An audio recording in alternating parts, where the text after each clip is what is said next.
The story starts on a stormy day on top of a shadowed mansion where the silent assassin Akira faces off against another assassin racing for the same prey.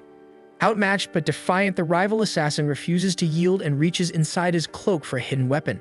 He darts forward, flinging blades toward Akira, but to his shock, they just slip through him. With no other choice, the man draws his sword and clashes with Akira in a flurry of sparks and steel. Their blades collide again and again until Akira knocks the man's weapon spinning into the air. The rival assassin quickly switches tactics, pulling out throwing knives and sending them flying. Akira dodges smoothly, but his opponent fires one last hidden projectile. To his horror, Akira vanishes right before his eyes, reappearing silently behind him. The man searches desperately for an opening, but Akira blocks every strike and forces his arms down. In a final attempt, the assassin swings with a kick from his bladed boot, but Akira anticipates the move, pierces his arm, then snaps his leg and sends him crashing to the ground. Though he has a few tricks left, the defeated assassin accepts his loss as his own blade, which is still midair, comes down and lands on him. With the threat gone, Akira slips into the mansion like a shadow, entering the dimly lit room where his target lies asleep. For a brief moment, he hesitates, but then he raises his blade to finish the job. Long before all this, Akira lived an ordinary life as a student in Japan. During one typical afternoon, a group of girls invited their friend Tsukasa to join them for lunch. He politely declined, saying he had duties to handle for the student council, which left them impressed by how seriously he took his role as president. Nearby, a girl named Shiori received thanks from classmates she'd had just helped. At the same time, Akira sat quietly, reading a novel on his phone. His friend Nanes walked up and asked if he enjoyed reading Isekai stories, but Akira simply replied that he read whatever was free. Laughing, Nanes told him to share any new recommendations before heading off. As Akira watched him go, a few girls whispered, wondering who Nanes had been talking to. As Akira eats alone, even he found it strange that someone actually talked to him, considering how invisible he is to everyone else at school. Without warning, Akira's phone begins to flicker and distort, and a strange, inky darkness spreads across the ceiling of the classroom. The shadows twist into the shape of a glowing circle, and luminous symbols gather beneath each student's feet. Everyone freezes in shock as a bright flash envelops the room. Then in the next instant, they find themselves standing inside an enormous hall. As confusion sets in, a peculiar man in priestly robes steps forward and informs them that the king will arrive shortly. When the priest moves aside, a regal-looking man and a young princess appear before them, prompting murmurs of curiosity among the group. The man introduces himself as the ruler of a distant world called Morrigan. He explains that they've been brought from another realm to aid the Retes Empire, located on the human side of the continent. The kingdom is currently under siege by demonic forces, and the king claims that warriors summoned from another world are the only ones capable of defeating the demon lord. The students, caught up in the excitement, begin to fantasize about their own grand adventure. But the priest cuts through the enthusiasm, stating that only one among them carries the mark of the true hero. To discover who it is, each student is asked to place a hand on a glowing orb that reveals their class. A boy named Waki steps up first and discovers he's been given a class of Beast Tamer. Though he's not the chosen one, the priest reassures him that his abilities still hold great value. Next, a girl named Yuki learns she's a disenchanter, while Tomoya receives the title of knight. And when Shiori discovers she's a healer, the priest announces that anyone can now check their class and stats on their own without the orb. The students eagerly open their status screens, and Nanes finds out he's a wind-type mage and turns to ask Akira what class he got. Akira responds quietly, revealing that he's been labeled an assassin, but he's baffled by how absurdly strong his numbers are. Then Tsukasa approaches the orb, and it glows brightly as it displays the hero class. The priest reacts with praise, stunned by the potential shown in his stats, and the rest of the students erupt into cheers for their charismatic class president. Akira, however, watches in silence because his instincts tell him something's off. If Tsukasa is the hero, why are his numbers so unimpressive when Akira's own stats are leagues beyond anything he's seen? As Nanes encourages him to show his class, Akira hesitates because he doesn't trust the king or his story about a demonic invasion. Choosing to stay hidden, Akira casts a concealment spell to suppress his presence. Seconds later, Names looks around in confusion, thinking Akira vanished, and walks away, while Isahina opens his status screen. Once everyone finishes checking their abilities, the priest announces that preparations for custom gear are underway and encourages the students to get some rest in their assigned quarters. Relieved that no one uncovered his secret, Akira quietly slips in with the rest of the group, keeping himself hidden under the concealment spell. While moving through the halls, he spots a surveillance device mounted on the ceiling and instantly realizes the king is observing their every move, so it confirms his suspicion that trusting the king would be a mistake. But what Akira doesn't realize, however, is that a knight has been trailing him from the shadows. At night, Akira locates an unused storage room and decides it's a good place to lie low. After settling in, he sneaks back out, determined to gather information. As he surveys the city's unfamiliar skyline, he's struck by how surreal it all feels. This really is another world. He bounds effortlessly between towers, stunned by how far his enhanced abilities have taken him. Midway through his scouting, he picks up the sound of voices nearby and quickly hides himself to listen in. Inside the chamber, the princess is speaking to the king, and she refers to the summoned students as naive kids with rare powers. The king, clearly confident, tells her to move forward with their plan, so she nods and exits the room. Hidden just a few feet away, Akira narrows his eyes, wondering what exactly the king has in mind. He briefly considers ending it right there. He could kill the man before anyone noticed. The king suddenly shivers, sensing something off, but when he turns around, the room appears empty, and he returns to his work. The following morning, Akira remains under concealment while grabbing some food. He debates whether to warn the others, but concludes they wouldn't take him seriously, not when they're so easily convinced by the king's lies. At a nearby table, Tsukasa rises and addresses the rest of the students. He praises the king for giving them powerful gifts and insists they owe it to him to help defeat the demon threat. The group, swept up by his speech, rallies behind him with full support. Watching from a distance, Akira can't help but sigh. They've already swallowed the king's fake narrative. Later in the afternoon, the Royal Knight Commander Saren gathers the new recruits outside for their first training session.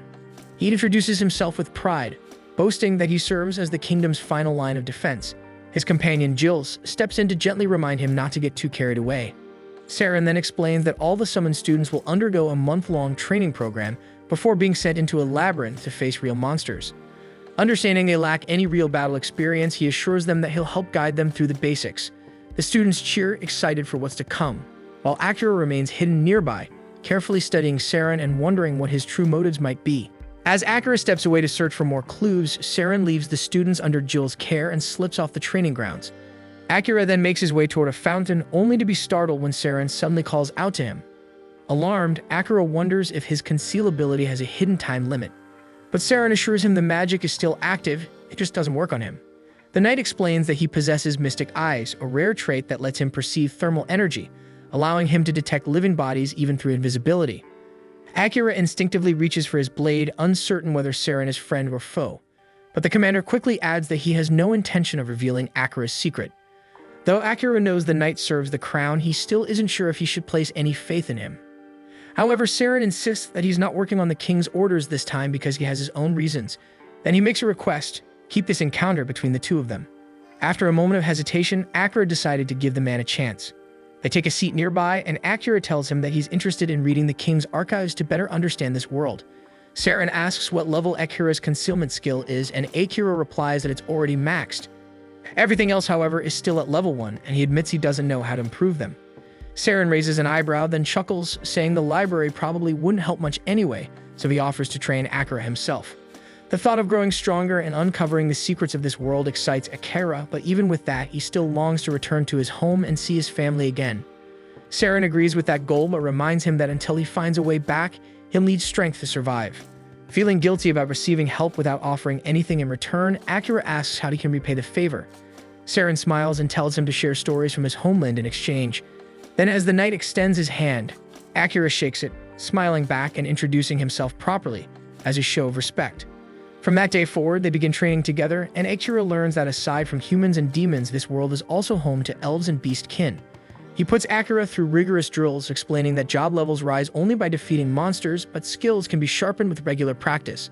As they train day after day, Saren becomes more and more fascinated by Akira's tales of Earth.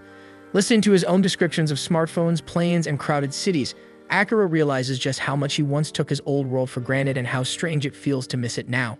Sometime later, Saren is sitting in a quiet room with Jules, who curiously asks why he's been spending so much time with Akira.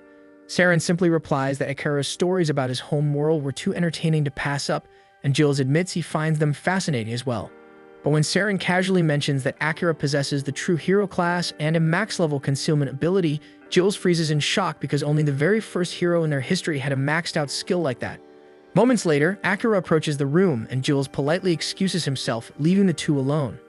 Akira then hands Saren a book he took from the royal archive, noting that it contains some sensitive material. Saren confirms that the book outlines plans to overthrow the king, and explains that he wrote it himself and disguised it as a harmless cookbook, knowing Akira would eventually uncover it. Saren admits openly that the king is a corrupt man who's trying to reshape the world for his own twisted gain. Akira recalls the king's selection program and quietly reflects. Saren then adds that many within the royal knights have doubts about the king's rule. Akira then guesses that they intend to remove him with as little bloodshed as possible, and Saren confirms that. Akira mentions that with his current skill set, eliminating the king wouldn't be difficult, and he had slipped into the royal study on the first day without raising any alarms. But when the opportunity came, he couldn't bring himself to do it. Saren responds calmly, saying that having the assassin class doesn't mean he's obligated to take lives. So Akira quietly reflects that he wouldn't want his family to ever learn he'd become a killer. Saren agrees wholeheartedly, and Akira begins to question why someone like Saren would put so much faith in him. So Saren answers that it's because Akira has shown clarity and instinct, like when he refused to blindly trust the king's story from the start. That single decision in Saren's eyes proved that Akira thinks for himself, trusts his instincts, and doesn't get swayed easily. The room falls quiet for a moment, and Akira finally speaks up softly and says that he's not used to praise. That ever since he was young, people rarely noticed him at all. That catches Saren off guard, so Akira adds that he's the first person who's ever truly recognized him. With a warm smile, Saren lightly jokes, asking if Akira would be willing to help him pull off a peaceful coup as thanks for all the compliments. Akira gives a faint smirk and tells him he'll think about it, then quietly slips out of the room. After a full month of training sessions, Saren gathers the students and announces that they'll begin their expedition into the legendary Cantinan Labyrinth. Afterward, a crowd forms nearby to see the heroes off, and Akira is quietly surprised by how much attention they're getting. As his eyes scan the gathering, he notices a girl standing alone at a distance. In an instant, he appears behind her, startling her with a quiet question about what she's doing. Visibly annoyed, she responds bitterly, saying their people paid a heavy price to summon the heroes. Akira calmly says he has no idea what the hell she's talking about, but she simply says they'll speak again once he learns the truth, then walks away. Soon after, the heroes enter the dungeon and find themselves fighting waves of monsters. The group is caught off guard when one student accidentally activates a trap, causing a swarm of massive ogres to descend upon them. Akira takes down one of the beasts and quickly asks Saren if they should pull back. Saren agrees, and to buy them time, unleashes a powerful divine sword technique that wipes out the enemies blocking the route. However, as they pass through the dungeon gate expecting to escape danger, they're met with another horde of monsters waiting on the other side. In a moment of panic, Tsukasa remembers the emergency smoke bomb the princess gave him for emergencies and sets it off. The explosion clears the lesser beasts, but from within the haze, a freaking towering minotaur emerges. When Jules enters the chamber with the rest of the group, he's stunned to see such a powerful monster lurking on a low floor. Akira wastes no time and dashes forward, dodges a massive strike, and climbs onto the minotaur's back. He slashes, but his weapon snaps in half against the creature's dense hide. Alarmed, Akira leaps off to avoid a counterattack and rushes back towards Tsukasa, who's barely able to stand. Overwhelmed with guilt, Tsukasa mutters that he's useless, but Akira tells him that heroes aren't meant to carry the burden alone. He reminds him that every student here has been training too, and that it's time to let others fight alongside him. But Tsukasa's breathing quickens, and he begins to panic, consumed by fear and doubt. Noticing something off, Akira asks the party's disenchanter to step in. She steps forward, activates her spell, removing the dark curse that had been feeding Tsukasa's fear. And as soon as it's lifted, Tsukasa regains clarity. With Tsukasa stabilized, Akira turns to Saren and asks if it's time to use the technique they discussed. Saren gives a firm nod and launches a flash of lightning that crashes into the Minotaur, stunning the beast in front of the awestruck students. Seizing the moment, Akira disappears into the shadows and reappears silently behind the monster, ready to unleash his ultimate shadow-based spell. From the shadows, pitch-black tendrils suddenly erupt, latching onto the Minotaur and driving straight through its body. With the beast completely immobilized, Akira begins pulling it into the darkness, its massive frame slowly vanishing until only its severed head remains. Though he managed to eliminate the creature, Akira still doesn't have full mastery over his shadow powers, and the energy begins surging out of control. Luckily, Saren rushes in and helps stabilize him, coaching Akira through the process until he's able to calm his mind and retract the tendrils. Once the danger has passed, the group returns to the castle. There, Saren commends Akira for completing the mission. It was because of him that everyone returned safely. But while the shadow technique is undeniably powerful, it puts a heavy strain on the body, so Saren warns him not to use it unless truly vital. To acknowledge his efforts, Saren hands Akira a gift, a katana. He explains that the blade was originally forged by the very first summoned hero centuries ago. Akira thanks him for the weapon, but he's curious why give such a legendary blade to him instead of the kingdom's current hero Tsukasa. So Saren replies that Tsukasa already possesses the holy sword meant for battle, Besides, the king would definitely become suspicious if he saw Tsukasa carrying this one, especially since Saren technically stole it from the royal vault. Akira gets the picture and accepts the weapon, quietly thinking it's amazing that he now wields the same sword used by the original hero. But that thought leads him back to the unresolved issue with Tsukasa. Though they had managed to confirm that he was under a curse and had partially alleviated it with a disenchantment spell, the root of the affliction still remained, so Akira intends to get to the bottom of it.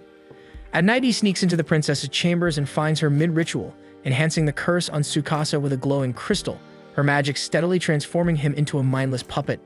Without hesitation, Akira slices the crystal clean in half, disrupting the spell. That should neutralize the curse at least for now, but Akira isn't finished. With his blade drawn, he places it at the princess's throat and demands to know why she's doing this shit. Her response is cold and mechanical. She claims she's acting for the king's sake. But as Akira looks closer, he realizes something chilling. There's no emotion in her eyes, no will, no intent. She isn't choosing this path, and she's just another victim under someone else's control. Killing her wouldn't make sense, not like this, so without another word, Akira lowers his sword and silently walks away. Still, Akira probably should have finished her off because the moment he leaves, the princess walks over to her closet, revealing a hidden stash of cursed crystals, one for each of his classmates. And without hesitation, she begins activating them. Not long after, Akira brings a few of the shards to Saren, hoping he might know something. The moment Saren lays eyes on them, his expression darkens. He mutters under his breath, frustrated that the king is still pursuing this madness. He tells Akira he's seen these kinds of crystals before. Then he asks if Akira made direct contact with the princess while destroying the one on Tsukasa. Akira admits he did, and he confronted her on purpose, hoping to understand her motivations. Saren shakes his head and explains that there's no real point in trying to reason with her. At this stage, she's nothing more than a tool being manipulated by the king. Still, Saren says Akira has done enough for one night and advises him to get some rest, but not at the castle because things have changed now. With Tsukasa's crystal destroyed, the princess will likely move on to targeting the rest of their classmates. The only reason Akira is safer now is because she doesn't know who he really is. But now that she knows someone is working from the shadows, Saren's certain the castle guard will be conducting a full sweep tonight. So hiding in storerooms won't work anymore.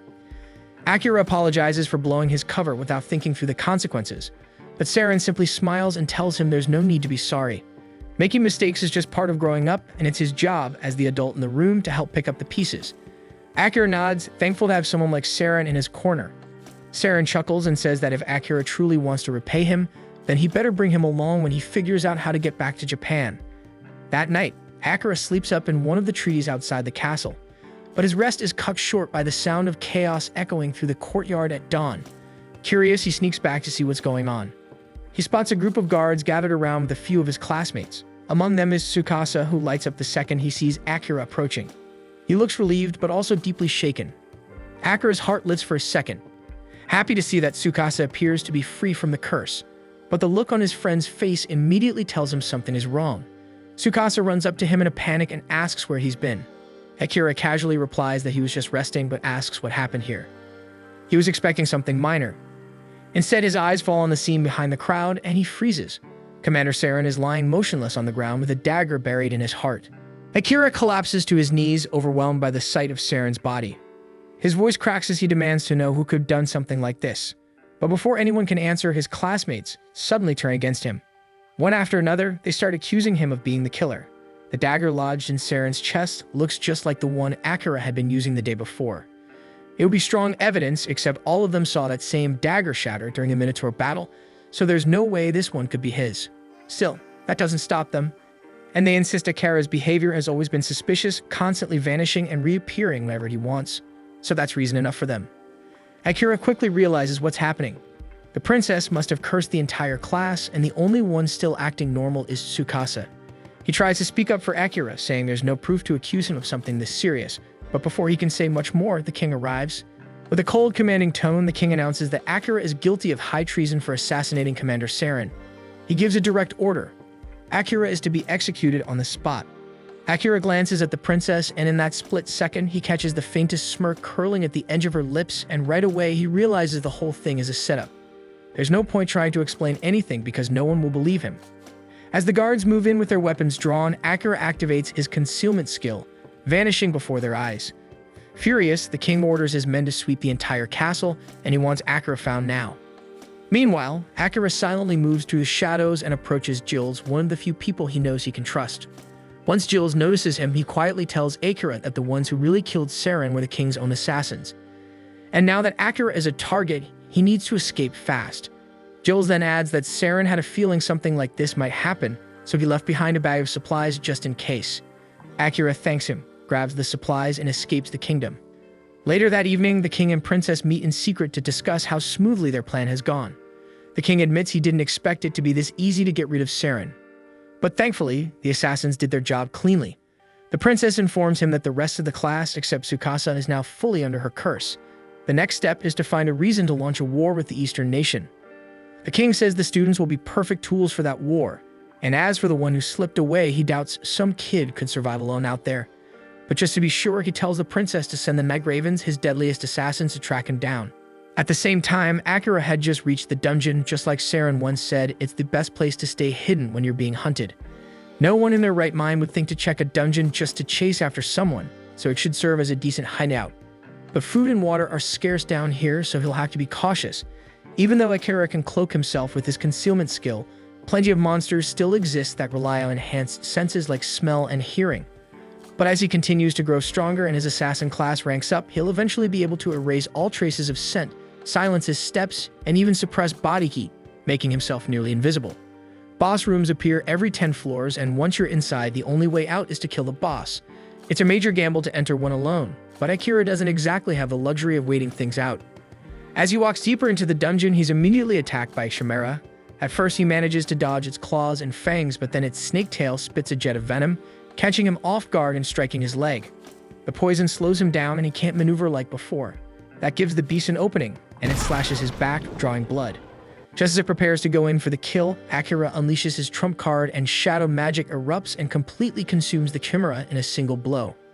With that, he defeats the dungeon's first boss. But the combination of his injuries and the toll of using the shadow spell leaves him barely clinging to life. Recognizing that its master is in danger, the shadow energy automatically shifts into regeneration mode, patching his wounds while he's unconscious. At the same time, in the royal castle, Tsukasa asks everyone to follow him out of the capital.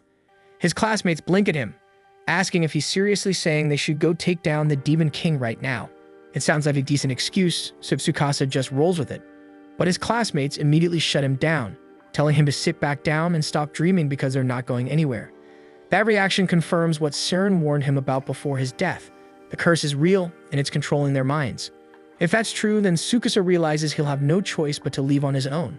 But unexpectedly, a few of his classmates step forward and say they'll come with him. And a few hours later, that small group is standing with Tsukasa just outside the city border. They're a bit stunned that leaving the city was so easy, but when they think about it, it makes sense. Their excuse was that they were heading off to fight the Demon Lord, and it wouldn't look good for the king to stop his own heroes from completing their assigned duty.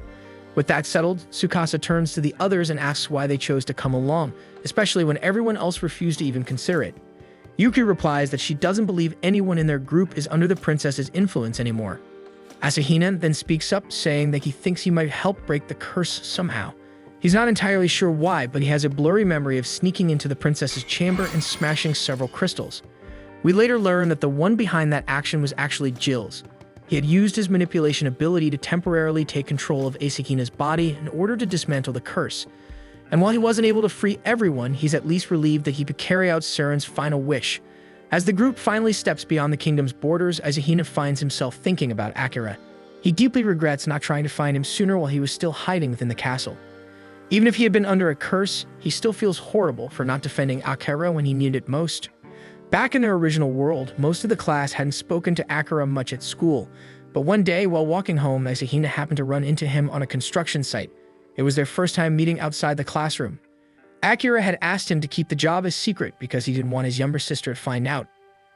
Asahina agreed without hesitation since he also had a little sister to look after. Coincidentally, both of their sisters happened to be close friends and the two boys had laughed about it at the time. Back in the dungeon, Akira finally regains consciousness. For some reason, the first thing that comes to mind is a dream, one that reminded him of the day he met Asahina, so he sincerely hopes Asahina is okay. He also finds himself thinking about his mother and sister back in Japan. But once that moment passes, something odd dawns on him. He's not in unbearable pain. Even though he clearly remembers getting slashed across the back by the chimera, he doesn't feel nearly as bad as he should. Calling up his status screen, Akira notices something surprising. His stats have improved significantly after the fight with the Chimera, but what really shocks him is his HP since it's nearly full, even after the serious injuries he took.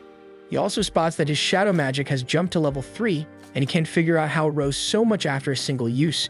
Still, there's no time to dwell on it right now, so he gets back on his feet and prepares to move forward. Deeper into the dungeon, Akira encounters a massive slime blocking the passage. After slicing it open, he's stunned to find a beautiful elf girl trapped inside. Thinking this is a good chance to test out one of his newly unlocked abilities, he activates World's Eye, a skill that instantly floods his mind with everything about the target's life. But there's way too much information pouring in at once, and the overload becomes unbearable. He's forced to cancel the skill partway through before his brain fries from the sheer volume of knowledge. Looking at her status, he notices her HP is dangerously low, barely at 2%. Akira gently lifts her and carries her up to the 69th floor, where there's a calm water pool. He sets her down to rest and recuperate. Sometime later, she stirs awake, and Akira offers her water to help her recover.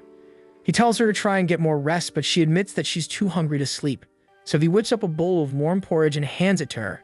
Grateful, the elf girl, who introduces herself as Amelia, digs in without hesitation. Once she finishes, she looks around and asks how she ended up here, since her last memory was being much deeper in the dungeon. Akira tells her he carried her up to the nearest water source so she could recover safely. She's surprised by his kindness, admitting that no one has ever gone out of their way to help her like that, not even once. A few hours pass and Amelia is back in top form. Together, they descend all the way to the 80th floor. Akira starts to wonder why she's still tagging along, and he figures she'd want to return to the surface after everything. But Amelia tells him she has no intention of leaving. She came down here to conquer the dungeon herself, and she's not leaving until that goal is met. Eventually, they enter the boss chamber, and the moment they step inside, a massive dragon lunges at them. They leap in opposite directions to avoid being flattened. Amelia reacts first, using gravity magic to pin the creature down, giving Akira a chance to strike. But just as he gets close, the dragon locks onto him and swats him out of the air. From the ground, Akira hears Amelia shout, telling him the dragon is tracking his mana signature, so he needs to disperse it throughout the environment. Problem is, Akira doesn't know how to do that. So instead, he improvises, pulling in surrounding mana and unleashing it as a raw blast of energy before rushing in and driving his blade straight through the dragon's eye, ending the battle. The dragon collapses, lifeless, but Amelia looks at Akira, baffled by what he just did. He explains that since he didn't know how to hide his own mana, he just used the ambient mana around them as a weapon instead. She stares at him in disbelief because normal people can't do that. But before she can ask how he pulled it off, the dragon's body suddenly starts to glow brightly. The dragon then suddenly shifts form, transforming into an enormous blue cat, leaving both Akira and Amelia completely baffled by what they've just seen. Amelia activates her World Eye ability and quickly discovers that the creature is a shapeshifter, which explains how it had taken the form of a dragon. With that information, everything begins to make sense to her. After all, a genuine dragon would have been far more resilient than this feline imposter. Akira is amazed at how effortlessly Amelia is able to use her World Eye, and she turns to ask why he hasn't activated his own. He recalls the last time he tried when it felt like his brain was about to split in half, and assumes it must be because his level isn't yet high enough to handle it safely. But Amelia disagrees and believes that the real issue is that Akira is subconsciously rejecting the skill, which is what's actually preventing him from using it properly.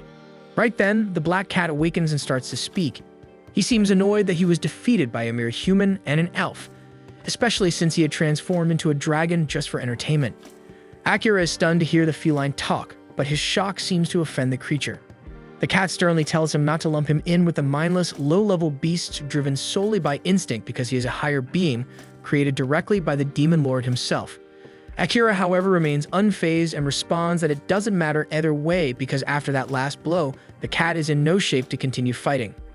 The black cat shows no concern about dying, but before he goes, he has a message for Akira.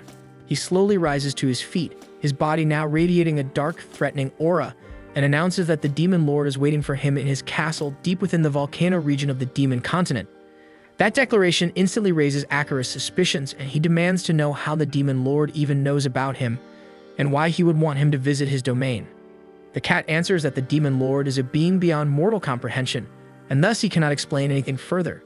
Exhausted, the cat lies back on the ground and tells Akira to finish him off, but Akira refuses. The cat scoffs and tells him to stop acting noble, insisting that humans see all demons and monsters as enemies anyway, so killing him should be expected. But Akira doesn't share that belief because to him the true enemy is the king, not demons, and he's not willing to accept that they're automatically the enemy just because they're different. However, Emilia steps in and reminds him that the door to the boss's room won't open unless the boss kills them or they kill the boss. The cat agrees with Emilia's logic and sarcastically asks Akira if he's planning to starve to death in this room. Curious, he questions why Akira refuses to kill him, and the response is both unexpected and strangely simple. Akira explains that he's a cat person, and unlike other monsters, this one can actually speak. So he's convinced there must be a workaround that allows them to leave the boss room without resorting to killing the creature. That's when Emilia recalls an alternative method.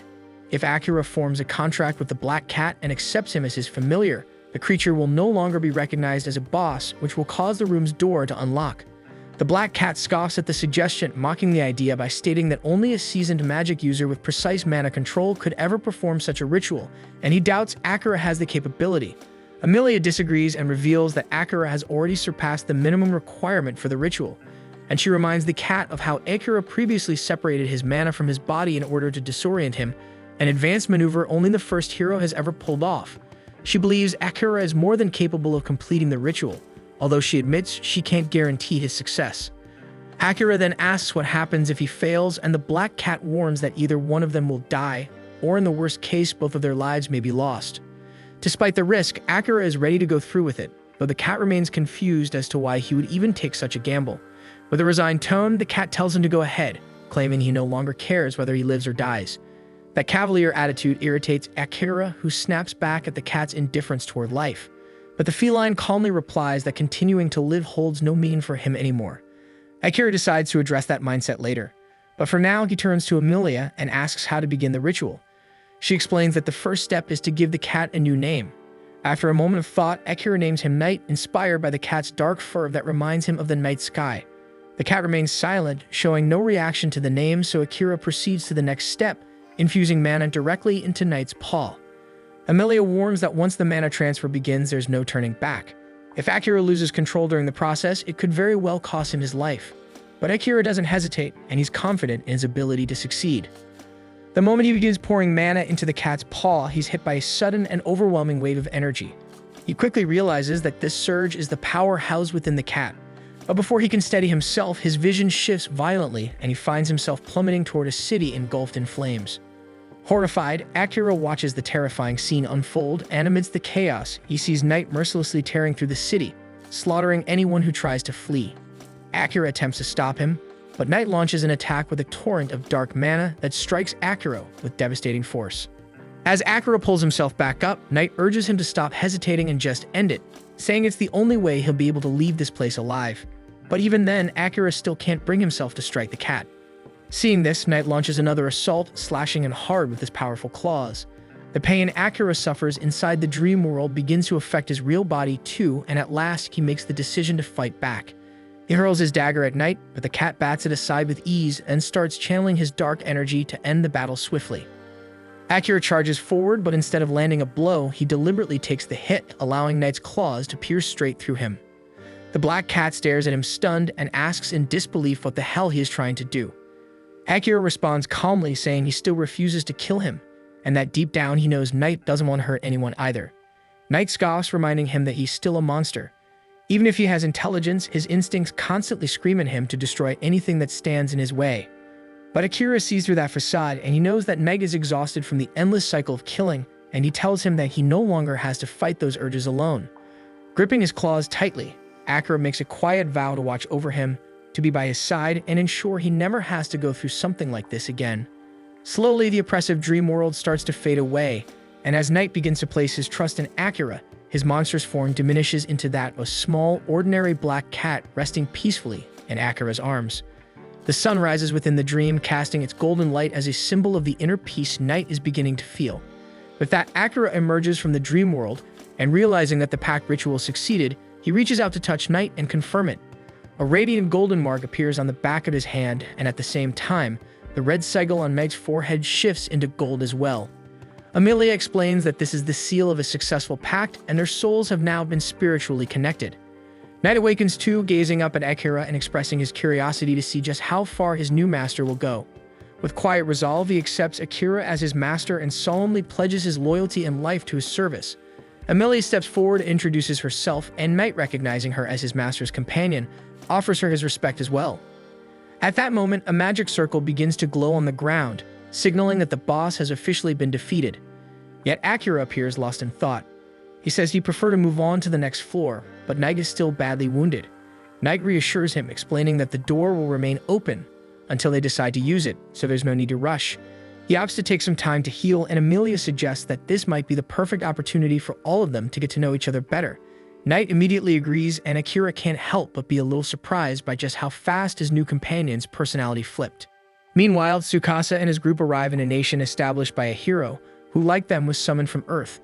They're stunned to find that the entire country mirrors the appearance of historical Japan.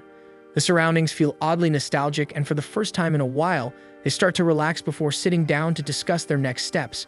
Tsukasa brings up the most immediate concern, their finances, pointing out that they're only a month away from running out of money and being left without a place to stay. One of the guys suggests they become adventurers, saying it's the most suitable occupation for people like them. Tsukasa agrees and then shifts the conversation to their next priority, gathering information. He proposes they seek out someone well-versed in the ways of this world and also dig through books that might contain useful knowledge. Another member of the group sighs, hoping there's a book somewhere that explains how to return to Earth. But Tsukasa believes their best chance lies in defeating the Demon Lord. He explains that only the king and the princess might know how to send them back, and despite their cruel and manipulative nature, the only way to earn their cooperation is by taking down the Demon Lord. He firmly states that once they've secured enough money and intel, their next destination will be the Demon Continent, but Asahina doesn't agree with that plan. He argues that they should first reunite with Akira before heading off, because his instincts tell him that Akira's power is advancing at a pace far beyond anyone else's, and they'll need him if they hope to succeed. Some members side with Asahina, while others remain suspicious, still thinking he may have been responsible for Commander Saren's death. The disagreement quickly escalates into a small argument, but the girls step in and try to calm everyone down. They turn to Tsukasa, asking for his judgment on the matter, since as the leader he gets the final say. Tsukasa sides with Asahina, admitting that he too believes Akira is already stronger than all of them, but he also doubts whether they'll actually be able to work with him. He explains that Akira has always kept his distance from others, and even now he doesn't remember Tsukasa despite the fact that they've been classmates since kindergarten. The group is stunned by that revelation, and even Asahina agrees that Akira isn't exactly the type to play well with the team. Tsukasa explains that according to the old legend, only the holy sword wielded by the chosen hero has the power to defeat the Demon Lord, meaning he must grow strong enough to fulfill that role. He believes that even if they do find Akira, he likely won't agree to join forces with them if they're still too weak. That's why Tsukasa decides it's best to stay in this country for now, giving everyone time to train and grow stronger before attempting to reunite with him. Meanwhile, Amelia opens up to Akira and Knight, sharing the story of her past. She reveals that her own sister forced her out of their homeland, and the soldiers who once served under her became relentless in their pursuit to kill her. Eventually, they cornered her near a cliff, and in a desperate move, she used her gravity magic to plunge into the river below, which carried her far away to safety. But she was badly injured and utterly exhausted, and that's when a black slime appeared and swallowed her whole. The next thing she remembered was waking up inside the dungeon moments after Akira had rescued her. Akira feels sympathy after hearing her story, but Knight picks up on a few strange details. He points out that slimes typically don't devour people, and even if one had swallowed Amelia, she would have been digested long before Akira found her. Amelia admits that she doesn't fully understand it either, but she's thankful to that slime regardless, because it somehow brought her to Akira.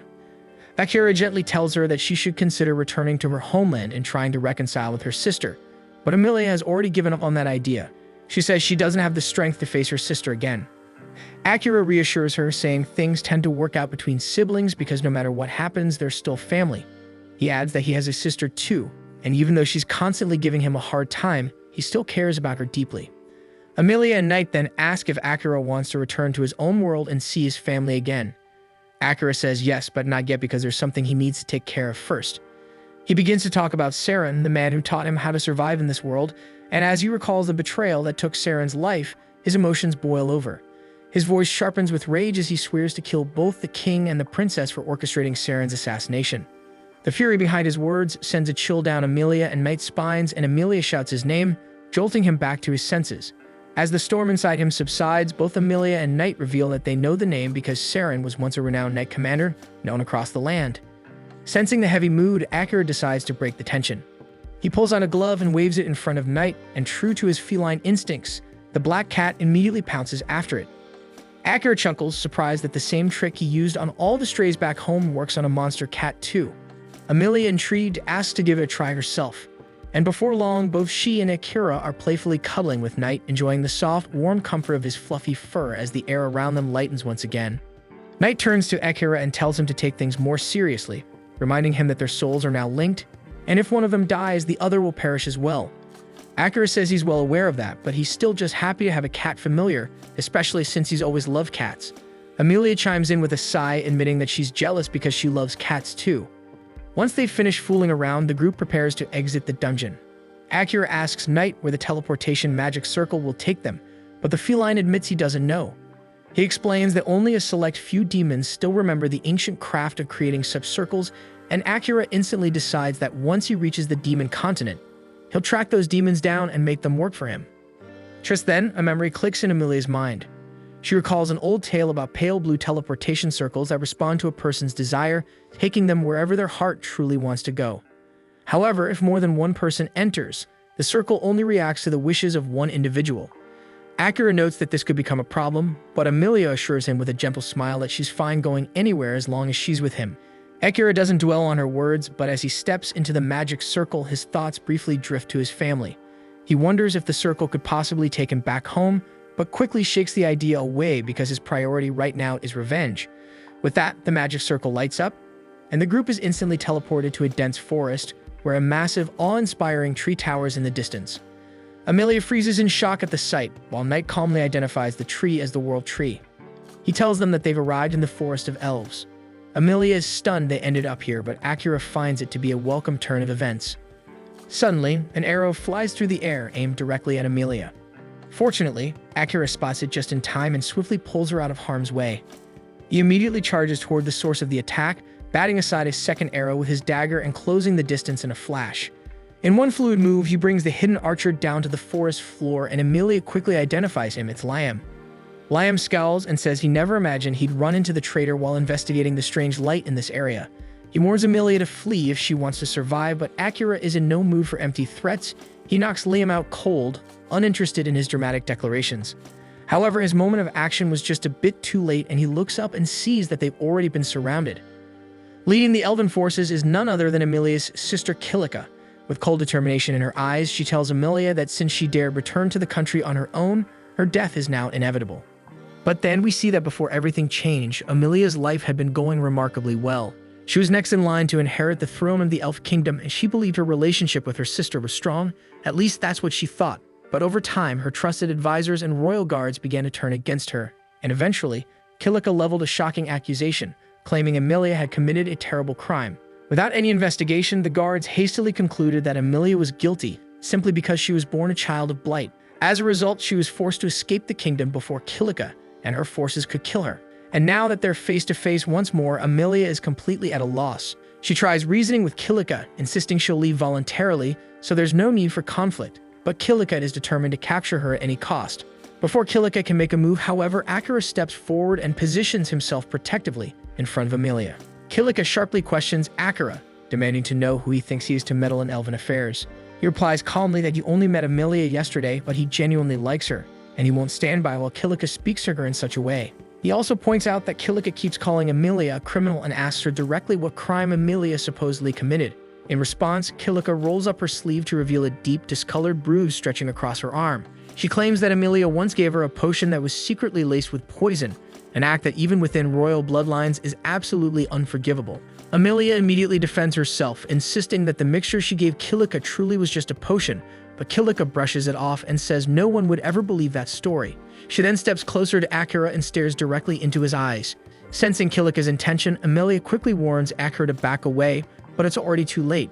Kilika lets out a smug laugh and announces that her mesmerize ability is already in effect, meaning Akira is now under her spell, and as far as she's concerned, Amelia has officially lost her only ally. Kilika fully expects to see Amelia crumble with despair, but instead, what she sees in her sister's eyes is pure fury. Amelia shouts at Kilika to break the spell and apologize to Akira because he deserves the freedom to choose who he wants to love. This sudden outburst catches Kilika completely off guard because she had always viewed Amelia as weak and timid, but right now, she looks like she's ready to tear someone apart. Right then, Akira steps forward and calmly tells Amelia to relax, assuring her that he's not under the influence of any spell. That's because mental type abilities like mesmerize only work on individuals who are significantly weaker than the caster. Kilika scoffs, refusing to believe that someone she considers a lowborn like Akira could possibly be stronger than her, but he couldn't care less about her opinion of him. What does matter to him, however, is how people view Amelia, so he firmly tells Kilika that she needs to retract the false accusations she made against her. Kilika demands to know what makes him so sure the accusations are false, and Akira responds by saying he's confident that Amelia would never resort to something as disgraceful as poisoning her own sister. Realizing there's no persuading Akira to hand Amelia over, Kilika abruptly commands her guards to execute him on the spot. But before any of them can make a move, the king of the Elf Nation appears unexpectedly and orders everyone to lower their weapons immediately. Kilika is stunned to see him, since he was supposed to be away on an extended inspection for several more months, but the king explains that something urgent came up, prompting his early return. He then demands an explanation for what Kilika is doing out here, but before she can respond, all the guards quickly speak up in her defense, claiming she's done nothing wrong. The king immediately suspects that she must have used her mesmerize ability to manipulate the guards, so he commands her to release them from her control at once. Then, without hesitation, he walks over to Amelia and offers her a heartfelt apology.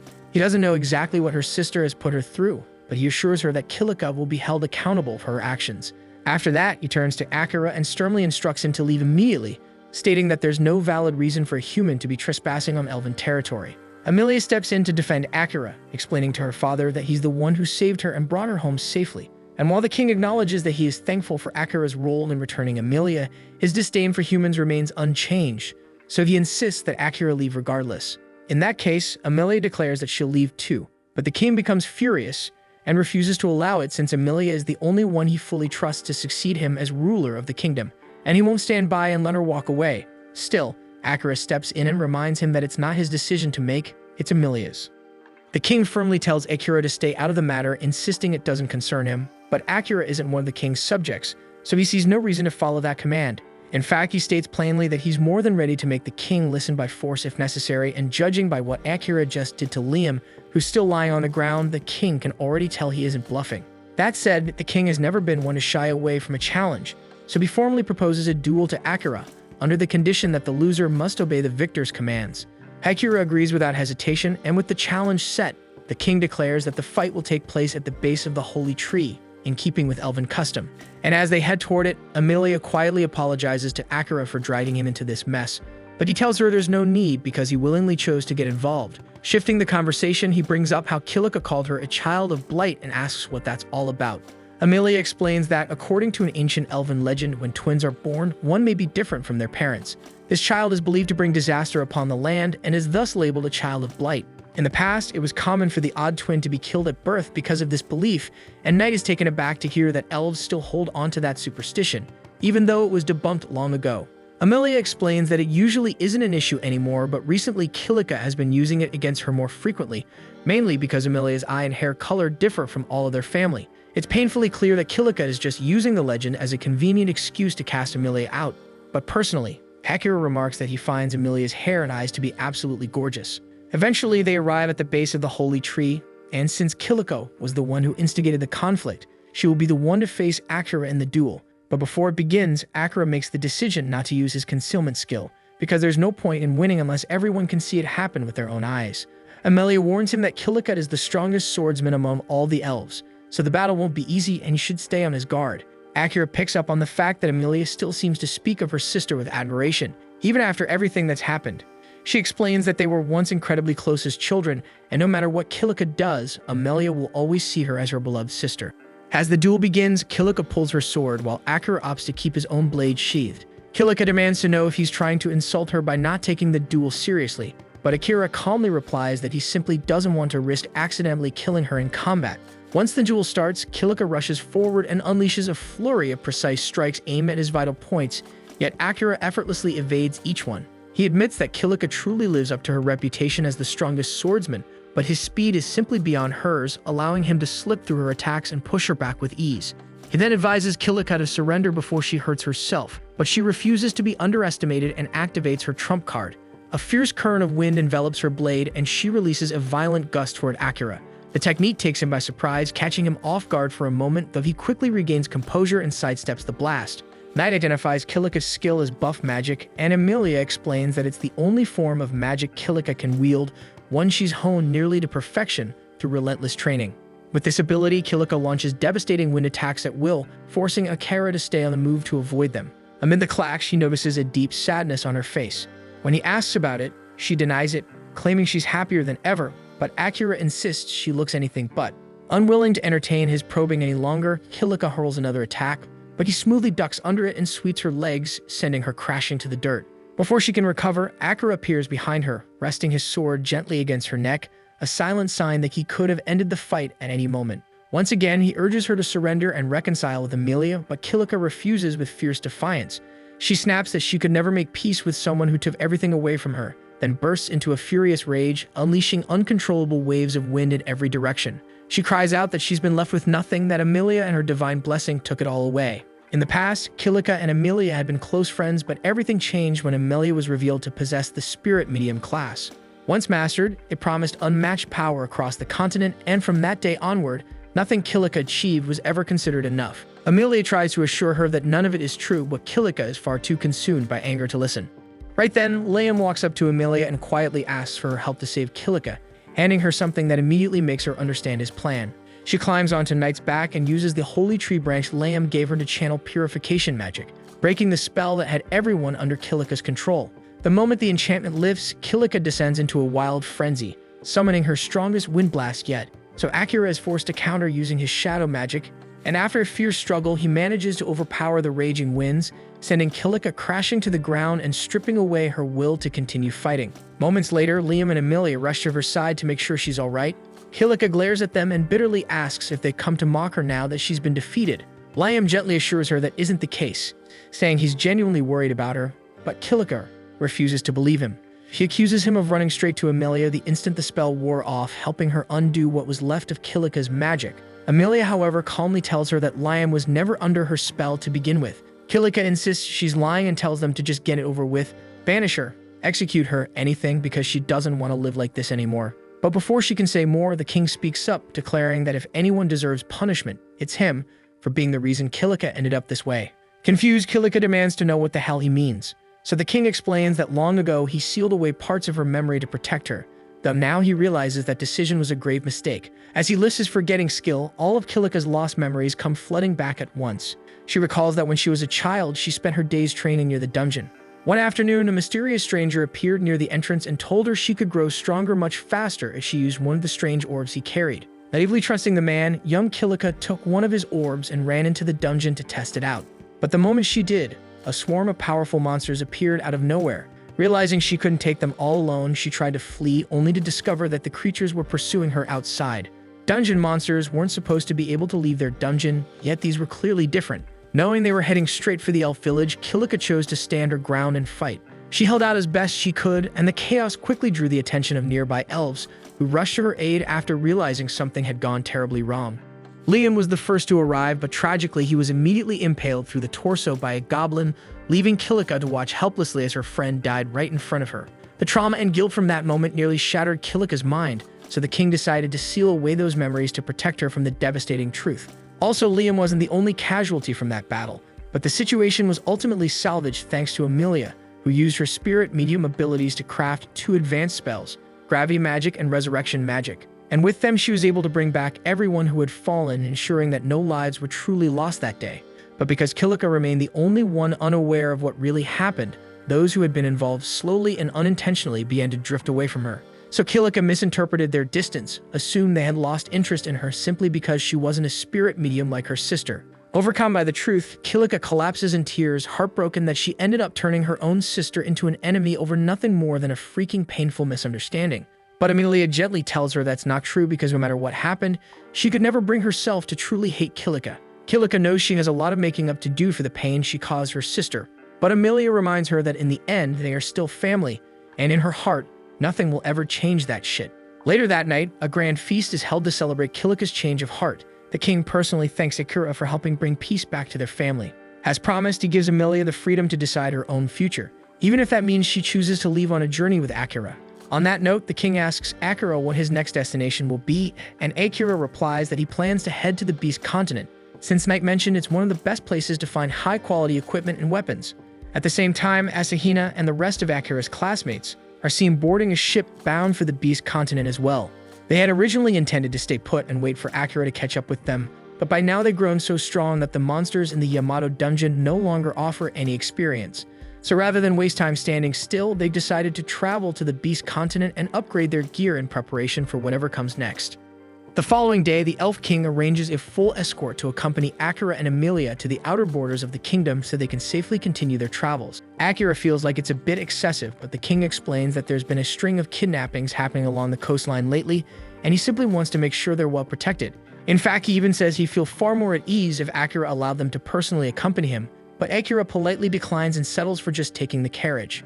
As they ride along, Akira turns to Knight and asks why she kept such a low profile during all the chaos with the elves, especially since she clearly could have stepped in.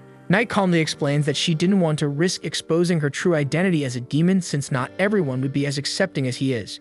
Akira gets it and he understands why she preferred to keep up the act of being an ordinary cat, but he still wonders if the demon lord is okay with that, especially if he's still watching. Knight confirms he's right to be cautious. Her senses remain connected to the demon lord so he can still monitor her actions, but she assures him that he no longer holds sway over her decisions and she has absolutely no plans to betray Akira now or ever. That eases Akira's mind a little, especially considering he might have to face the demon lord one day, depending on how things unfold, but Emilia doesn't see it going that way. If anything, she feels like the demon lord might actually want to be on friendly terms with him, and surprisingly Knight agrees. After what Akira did yesterday, there's no doubt in her mind that he's caught the demon lord's attention. Very few people can manipulate shadow magic effectively in combat, yet Akira managed to shroud himself in it completely.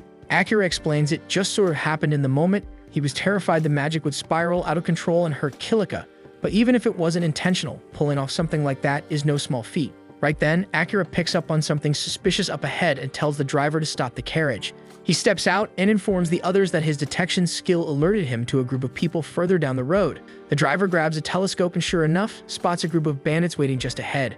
And worse, the bandits also spot them and reveal they're holding an elf hostage. They threaten to kill her unless Akira and the others comply with their demands. So with no better option for now, the group holds back while the bandits toss them a pile of ropes and order everyone to tie each other.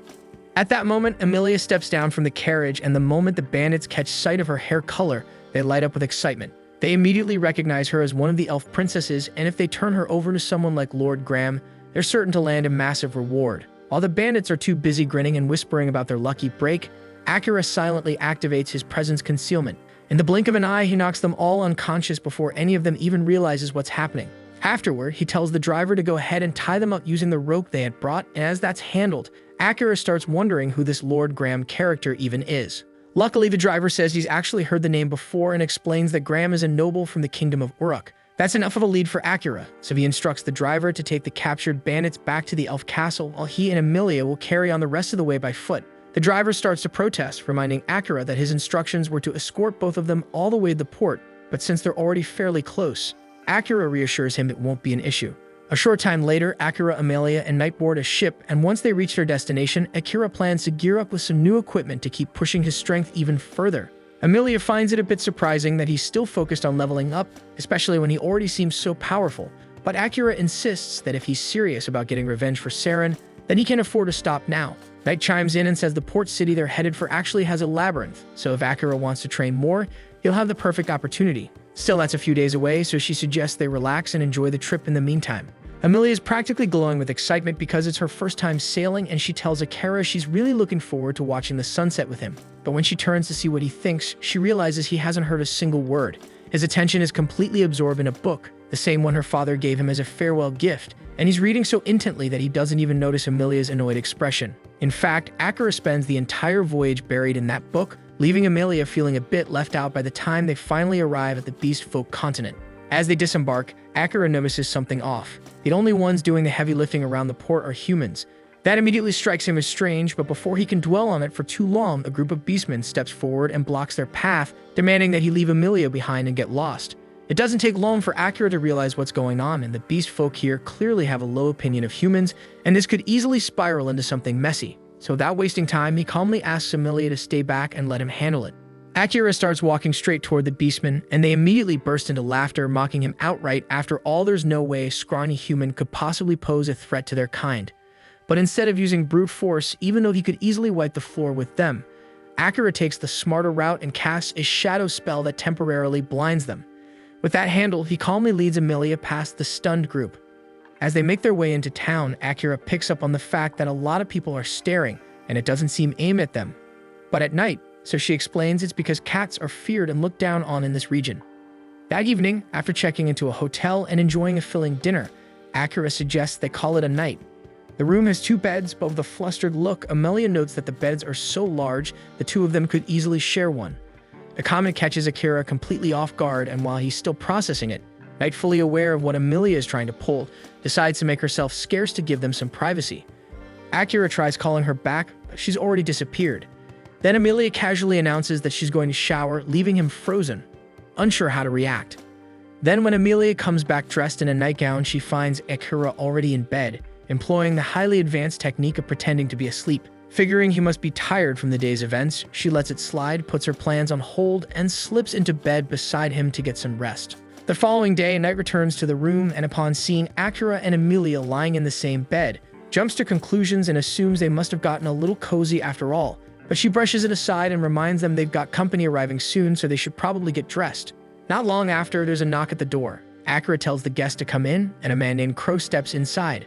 Night introduces him as the top blacksmith on the entire continent, adding that she met with him last night to ask for a favor. Normally, Crow wouldn't take on random requests like this, but when the infamous nightmare of Adley asks in person, even he couldn't turn her down. That title catches Emilia off guard, and she wonders what Crow meant by calling Night that, but there's no time to ask as Crow immediately requests Akira's weapon so he can take a look. After examining it briefly, he notes that the weapon's clearly been overused, likely in a labyrinth, and has taken quite a beating, and Emilia is stunned that he could figure all that out just from a quick glance.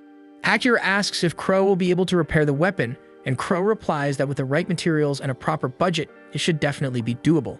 Akira also inquires about the possibility of crafting around 20 throwable assassin knives, but Crow looks taken aback upon realizing Akira is actually an assassin. After regaining his composure, he tells Akira that he likely lacks the experience to properly handle weapons made by someone like him.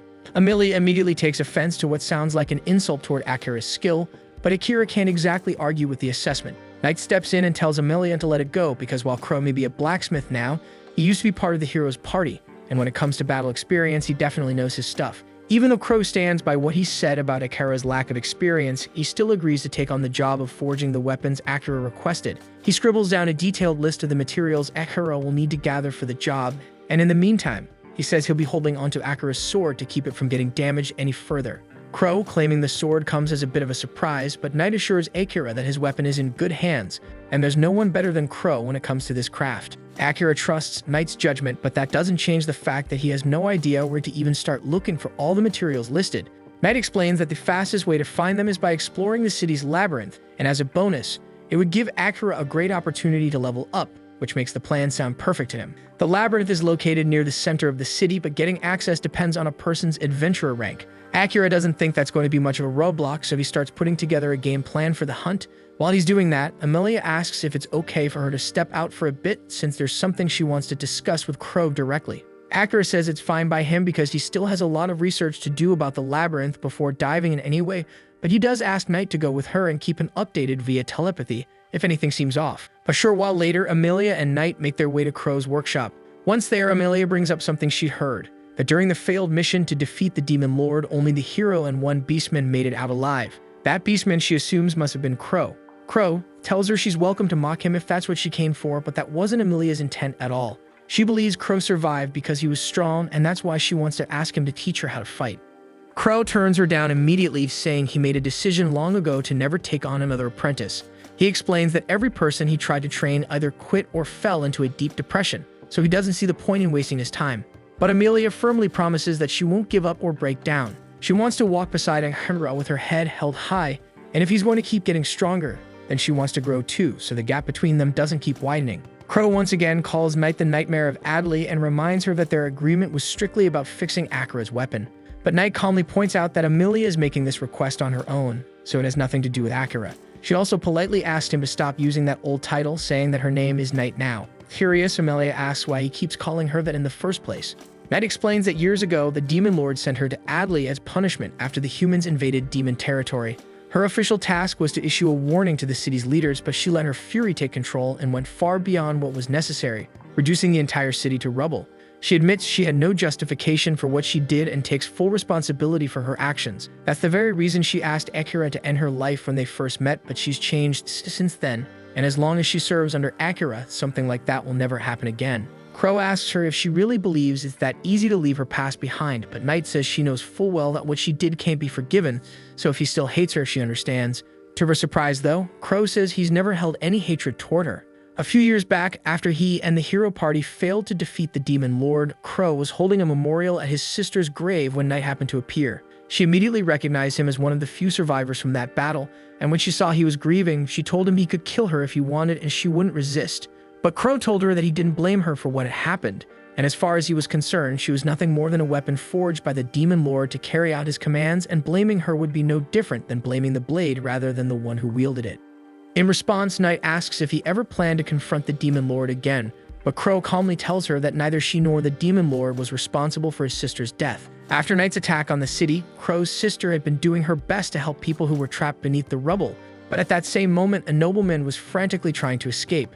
Instead of finding another path, he chose to blast through the area, hitting Crow's sister with a deadly attack just because she was in his way. That man was the one who truly took her from him, so if Crow ever intended to take revenge, it would have been on Lord Graham. But in the end, he never followed through with it, because he knew deep down that his kind-hearted sister would never want him to walk that road. At that point, Amelia cuts in and outright calls Crow a coward for backing out. She accuses him of clinging to a fake belief that his sister wouldn't want revenge, just so he wouldn't have to face the truth or deal with his pain. She says she gets it more than anyone, because for a long time she told herself the same thing, that she was doing everything for her sister's sake, but Akira helped her realize how far off base she really was. Her words hit Crow hard, so they stir something deep inside him, and he needs a moment to deal with it. So he quietly asks Amelia and Knight to leave him alone for the rest of the day. At the same time, Akira is out in the city researching the labyrinth, when out of nowhere monsters begin pouring out of it and flooding the streets. Amelia sees the chaos unfolding and rushes in to help, but suddenly, she's intercepted by a boy named Orum. She instantly recognizes him as the same boy who deceived Kilika when they were younger. Orum says he's acting under the Demon Lord's orders to keep Amelia alive, since she has rare magic that might come in handy, so he surrounds her with monsters and swiftly takes her hostage. And by the time Akira arrives on the scene, Orum has already dragged Amelia back into the dungeon. Akira plans to go in and get her, but first he has to clean up the situation outside. He tells Knight to step back, and she quickly takes to the skies, knowing exactly what's coming. Akira then unleashes his shadow magic without holding back, letting it consume every monster in sight. But the massive strain on his body takes its toll, and as soon as the last enemy falls, he collapses from exhaustion. Knight then swoops down to see if Akira is okay, but out of nowhere, the strange system inside him kicks in. Because of the extreme mana drain from his body, he's suddenly engulfed in shadows and thrown into a recovery state. Knight has no clue what the hell is happening, but within moments, Akira's injuries vanish and his body is fully restored, though he's still completely out cold. And when he finally wakes up, he's lying in some unfamiliar bed. Confused, he asks Meg what happened. She explains he passed out after unleashing his shadow magic, so she rushed him to Crow's place to keep him safe, until he came to. Akira, a bit anxious, asks how long he's been out, worried it might have been 5 or 6 hours. But Knight tells him the truth, that it's been a full day and 5 extra hours. That hits him hard, but she says it's not that surprising because he nearly killed himself draining every drop of mana. But what's weird is that while unconscious, his shadow magic triggered on its own and completely refilled his mana reserves. She still can't explain how or why that happened, so she asks if he knows anything about it. But Akira is just as lost as she is, and honestly, he couldn't care less right now because he's got more pressing things to deal with. He hops out of bed and, spotting Crow, thanks him for letting him crash there while he was out, but now he has to move. Crow, reading his urgency, asks if he really thinks it's smart to rush in like this since it's already been over a day, so Amelia could be halfway to the demon continent by now. Akira doesn't even flinch because if that's the case, then he'll just go to the damn demon continent and bring her back. But Crow questions how he plans to take on demons with no weapons. Akira snaps that he'll figure it out somehow, even if he's unarmed, but Crow casually gestures toward a nearby table where all of Akira's gear is fully repaired and neatly laid out, ready for battle, and they've been sitting there the whole time. The fact that Akira didn't notice is enough proof that his head's all over the place, so Crow tells him to take a breath and think clearly before charging in. Realizing the old man's got a point, Akira settles down and checks his weapons. Crow actually reforged his sword into twin short blades better suited for an assassin's style, but it took a ton of materials and effort. So naturally, Crow tells him he expects to get paid back once Akira saves his girl. Crow had one last thing to give him, so he tossed Akira an old ring with the words, "I will lead you anywhere," carved into its surface. Turns out it was forged by a former hero and carries a unique enchantment that it points the wearer toward whatever they desire most. Akira gives it a shot while focusing on Amelia, and right away, a glowing red line shoots out from the ring, pointing straight toward the labyrinth. If she'd been taken to the demon continent, there's no way it would have gone that way, so for some reason, Amelia must still be held somewhere inside the labyrinth. He might not know the exact spot, but just knowing she's still there is more than enough, so he straps on his gear and heads out the door with Knight right behind him. On the way there, Knight quietly asks him not to pull any reckless crap like he did before. Akira apologizes, realizing he completely forgot that if he dies, she dies too. So he should have thought about that before pulling such a dangerous move, and he promises to be more careful moving forward. At the same time, deep inside the labyrinth, Amelia is lying across some broken pillars, and Orum watches her with a satisfied grin since things have gone just the way he wanted. He explains that demons like him can use magic to control monsters, but he's never had the chance to try it on a humanoid before, so he was curious to see how it would affect her. While he couldn't take over her mind, the spell still managed to freeze her body, which made keeping her restrained a lot easier. Using a faint voice, Amelia asks why they're still stuck in the labyrinth. Orum, feeling a bit bored, decides to entertain the question and sits down for a casual chat. He tells her that only second-rate demons have teleportation abilities, and since he's just a third-rate one, he has no choice but to wait until his superior arrives, and only then can they teleport her out of here. Amelia then asks where exactly they plan on taking her, but Orum simply shrugs that he has no clue, and he swears he's not lying. He knows she's trying to dig for answers, but he's not bothered. And even if that assassin friend of hers comes storming in to save her, he's confident Akira doesn't stand a chance against him. Still, he assures her she won't be harmed since he's under strict orders to deliver her to the Demon Lord alive and unharmed, and he fully intends to follow those orders. Outside the labyrinth, Akira finally arrives, and the ring makes it clear that Amelia is definitely down there, so without wasting a second, he tells Knight to move fast. But just as they're about to head in, a girl suddenly calls out to him, asking to join the mission to rescue Amelia. Akira immediately recognizes her as the one he briefly met during the hero parade, but there's no way she should know Amelia's in the labyrinth. So he doesn't hesitate and grabs her by the throat and demands to know how she found out, and he makes it very clear that whether she walks away from this or not depends entirely on what she says next, so she better choose her words carefully. Gasping and struggling for breath, the girl chokes out that she tracked Amelia's scent using her beast folk ability. The trail led her straight to this location, and it vanished at the entrance, so she assumed Amelia must be inside. Akira narrows his eyes, clearly not convinced, but Knight steps in and says it's actually normal for beast folk to develop scent-tracking abilities, so her story could be legit. Akira eases up and drops the girl to the ground and coldly demands to know who the hell she really is and why she's here.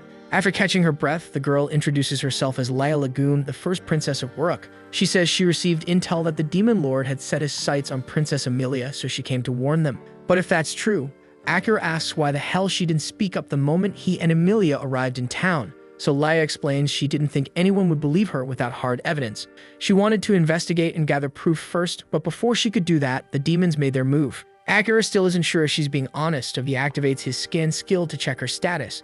From what he can tell, she's not lying, but something in her stat window catches his eye, a unique skill. He asks what her spirit barrier ability does, and Laya is surprised he knows about that, but Akira shuts her down since he's the one asking questions here. She explains that while most barriers are fixed in place, her spirit barrier can be attached to things that move. Akira immediately asks if that includes people, and Laya confirms it, and that's all he needs to hear because she could actually be a valuable ally for what's coming. Then Laya adds something else. The Demon Lord is targeting Amelia specifically because he wants her resurrection magic. Hearing that, Akira fully grasps how high the stakes are now, so he doesn't waste another second and tells Laya to hop on Knight with him because they're going in now. At the same time, deep within the labyrinth, Orum had just revealed that the Demon Lord is after Amelia's resurrection magic, but Amelia can't wrap her head around why. Demons already live for what's basically forever, and they're notoriously hard to kill, so what would they even need resurrection magic for? Honestly, Orum doesn't get it either, because the spell can't bring back people who've been dead too long, and once it's cast, it can't be used again for several days, so its usefulness is actually pretty limited. What throws Amelia off even more is how much Orum already knows about the details of her resurrection magic, but before she can ask anything, he casually shifts the conversation.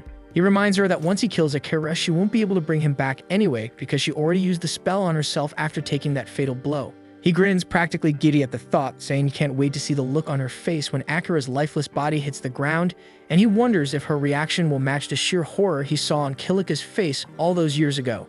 Meanwhile, on the surface, while heading toward the dungeon, Akira turns to Laya and asks what she was doing in the Kingdom of Ravens when he first ran into her. She explains that she was searching for her family who had been kidnapped by a black slime. That catches Akira off guard, and Amelia also had a run-in with a black slime, though he's not sure if there's a connection between the two events. Leia continues, saying she was adopted by Uruk's royal family, but before that, she lived in a quiet, remote village. And one day, a black slime suddenly showed up. Normally, slimes are weak monsters easy to kill, but this one was different. It devoured her mother, father, younger brother, and wiped out the entire village in a single day. There's no way a normal slime could have done that, so she's convinced someone tampered with it and released it on purpose. After losing everyone she knew, the royal family stepped in and offered to adopt her, recognizing her potential as a protector. She accepted and eventually became a princess of Uruk. And by using her new title, she began digging into the slime incident, and her search eventually led her to ravens. And that's when she first crossed paths with Akira. While investigating, she discovered her village wasn't the only one hit. Dozens of people, humans, beast folk, even a few elves had vanished in similar attacks. All of them were sacrificed in some kind of summoning ritual. And the worst part was that she later learned the ritual was the one that summoned the heroes. So when she watched the parade that day, it wasn't to celebrate. She was there to see the faces of the people her entire village was sacrificed to bring into this world. Akira asks her if she holds any resentment towards him for what happened, but she says she knows he and the other heroes aren't to blame for what happened. Her hatred is directed at the king and princess for killing the people she loved for their personal gain. And Akira also has a score to settle with them, so he and Leia have something in common. While they are on the topic of the summoning ritual, Akira tells Leia that he doesn't believe that the king actually summoned them to fight against the demon lord, and Knight tells him he's right to not believe it because it's a bold-faced lie. The demon continent hasn't attempted an attack on humanity in the past 100 years, and they have shown no signs of doing so either, so the king's claim of needing to summon heroes to fight back is complete bull. The group eventually arrives inside the labyrinth, and the way things work here is that you must defeat a certain number of monsters on each floor before you will be allowed to progress to the next. Akira says he can use his shadow magic to take care of the monsters quickly, but Knight tells him he can't do that.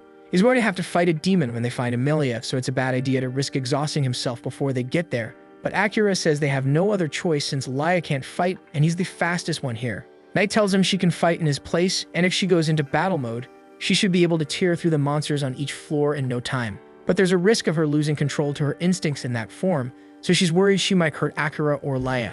Akira looks at Knight and assures her that as long as he is here, he will make sure she doesn't lose control, so Knight decides to put her faith in him. Knight then unleashes her full power and begins rampaging through the labyrinth with Akira and Leia on her back. And to make sure she doesn't lose control, Akira is using their mental link to keep her calm. Since they've got time, he asks her why demons are so hated in the first place, so Med explains that the first demons generally aren't bad people, but the first demon king did order an attack on the other nations. So ever since then, people have held disdain for demons. Some demons are genuinely evil and see other races as nothing but bugs to be crushed, but at the same time, there are demons who wish to live in peace and avoid bloodshed, so she asks Akira to remember that not all demons are evil. After a short time, they reach the floor where Emilia is being kept, and the second they arrive, Leia throws up a barrier around both Akira and Emilia. Orum blinks in surprise because he wasn't expecting Akira to make it this fast, but Akira, dead serious, says he's here to take Emilia back. Orum just laughs and asks how exactly he plans to do that when he's about to die. So without waiting another second, Akira lunges in for a surprise attack, but Orum effortlessly parries the blow and starts forcing him back, slicing at his limbs every so often. It's clear he's just playing with Akira, fully aware that he holds the power advantage, but Akira still has one ace left to play. He triggers his shadow magic and uses the blood pooled on the floor to summon shadow beasts into the fight. Caught off guard, Orum is swarmed by the creatures, and that gives Akira the opening he needs to close the distance and slash up both Orum's arms and legs, leaving him brutally wounded. As a desperate move, Orum summons all the labyrinth monsters under his control and sends them charging at Akira, who's still reeling from the strain of using shadow magic. But just before the monsters reach him, Leia casts a reversed spirit barrier around Akira, bouncing their attacks right back at them and wiping them out. Now, Orum has nothing left and every option is gone, and he's completely at Akira's mercy. And even though Akira knows the logical thing to do is finish him off, he hesitates since Orum looks too much like a human. That moment of doubt ends up costing him because he waits too long, and it gives Orum's superior enough time to arrive, so Akira's heart sinks. He barely survived a fight with a third-rate demon, and now he's standing face-to-face with a second-rate one, and he has no idea how he's going to survive this. Knight then cautions Akira that he must not confront the demon directly under any circumstances.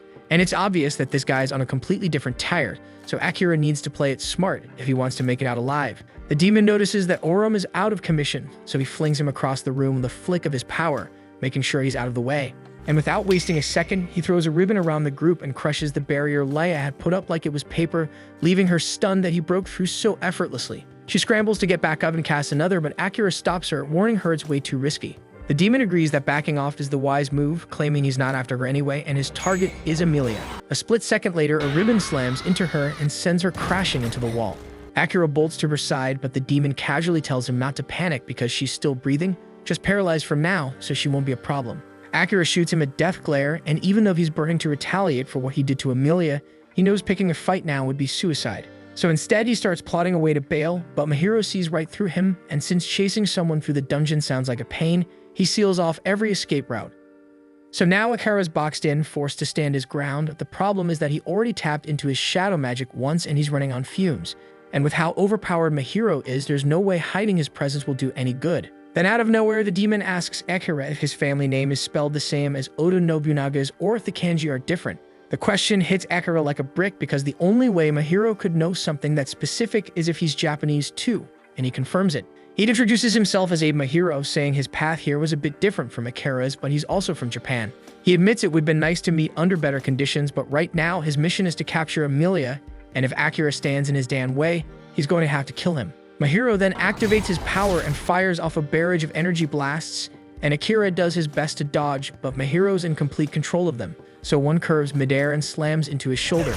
Dodging won't save him anymore, so Akira tries to close the gap and go in with his swords, but he's not quick enough to land a hit, and Mahiro fires another wave at him.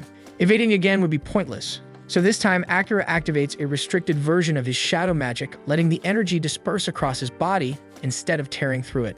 Mahiro looks intrigued because he's never seen magic like that before, but what he doesn't realize is that Akira's mana is nearly drained, which means he can't unleash it at full capacity. That's when Ned finally calls out to him, saying she's managed to recover a bit of her strength and is ready to jump in. Mahiro recognizes her immediately and asks if she's actually turning on them now, and she confirms it without hesitation that she has no plans of ever going back to serving the Demon Lord. Then, using her mental link, she tells Akira that he needs to break their contract right now. Akira is completely lost and he doesn't understand what she means, so Ned explains that she's got a way to bring Mahiro down for good, but it'll cost her life. And as long as their bond is active, Akira dies too. She begs him to cut the contract so she can give up her life for his, but he shuts that down on the spot. Mahiro notices they're having some kind of silent conversation. He could easily interrupt and go for the kill, but curiosity gets the better of him, so he decides to wait and see what they're plotting. Akira tells Knight that back when it was just him, he thought there was no chance of winning, but now that she's with him, they might actually stand a chance. So there's no way he's letting her throw her life away. Knight warns him again that there's no certainty they can pull this off, and this plan is a gamble, but Akira says he'll take that gamble if it means she gets to live. Knight hates that he's willing to put himself at risk for her, but she respects his call, so she taps into her remaining energy and begins to transform. As a brilliant golden light fades, Akira is stunned to see her take on the exact appearance of Captain Saren. In this form, she can wield all of Saren's abilities, but the clock's ticking, and it won't last long. She tells Akira they need to wrap this up fast, and without wasting a second, she summons Saren's signature spell, a massive hammer of light that materializes in the sky, forcing Mahiro to throw up a defensive shield. The brilliance of the light also empowers Akira's shadow magic, so he coats himself in darkness to boost his offense and rushes in for the strike. Knight charges in two, hammering Mahiro with relentless attacks. The pressure builds, and Mahiro starts to falter under the non-stop barrage. That's when Akira lands a clean slash across his back. Knight quickly warns him that her form is fading soon, but Akira doesn't care. He's confident that with one more move, he can end it. But Mahiro isn't done just yet, and he still has one final card to play. Then with a snap of his fingers, everything flips and Amelia appears right behind Akira and drives her hands straight through his chest. She'd been under Mahiro's control, and the moment the spell breaks, her eyes widen in horror. She screams, unable to process what the hell she's just done. Akira tries to calm her down, telling her none of this is on her, and he knows damn well she'd never lay a hand on him on purpose. But that doesn't change the fact that he's bleeding out fast. He keeps fighting to hang on, repeating that he can't afford to die, not before he sees his goals through.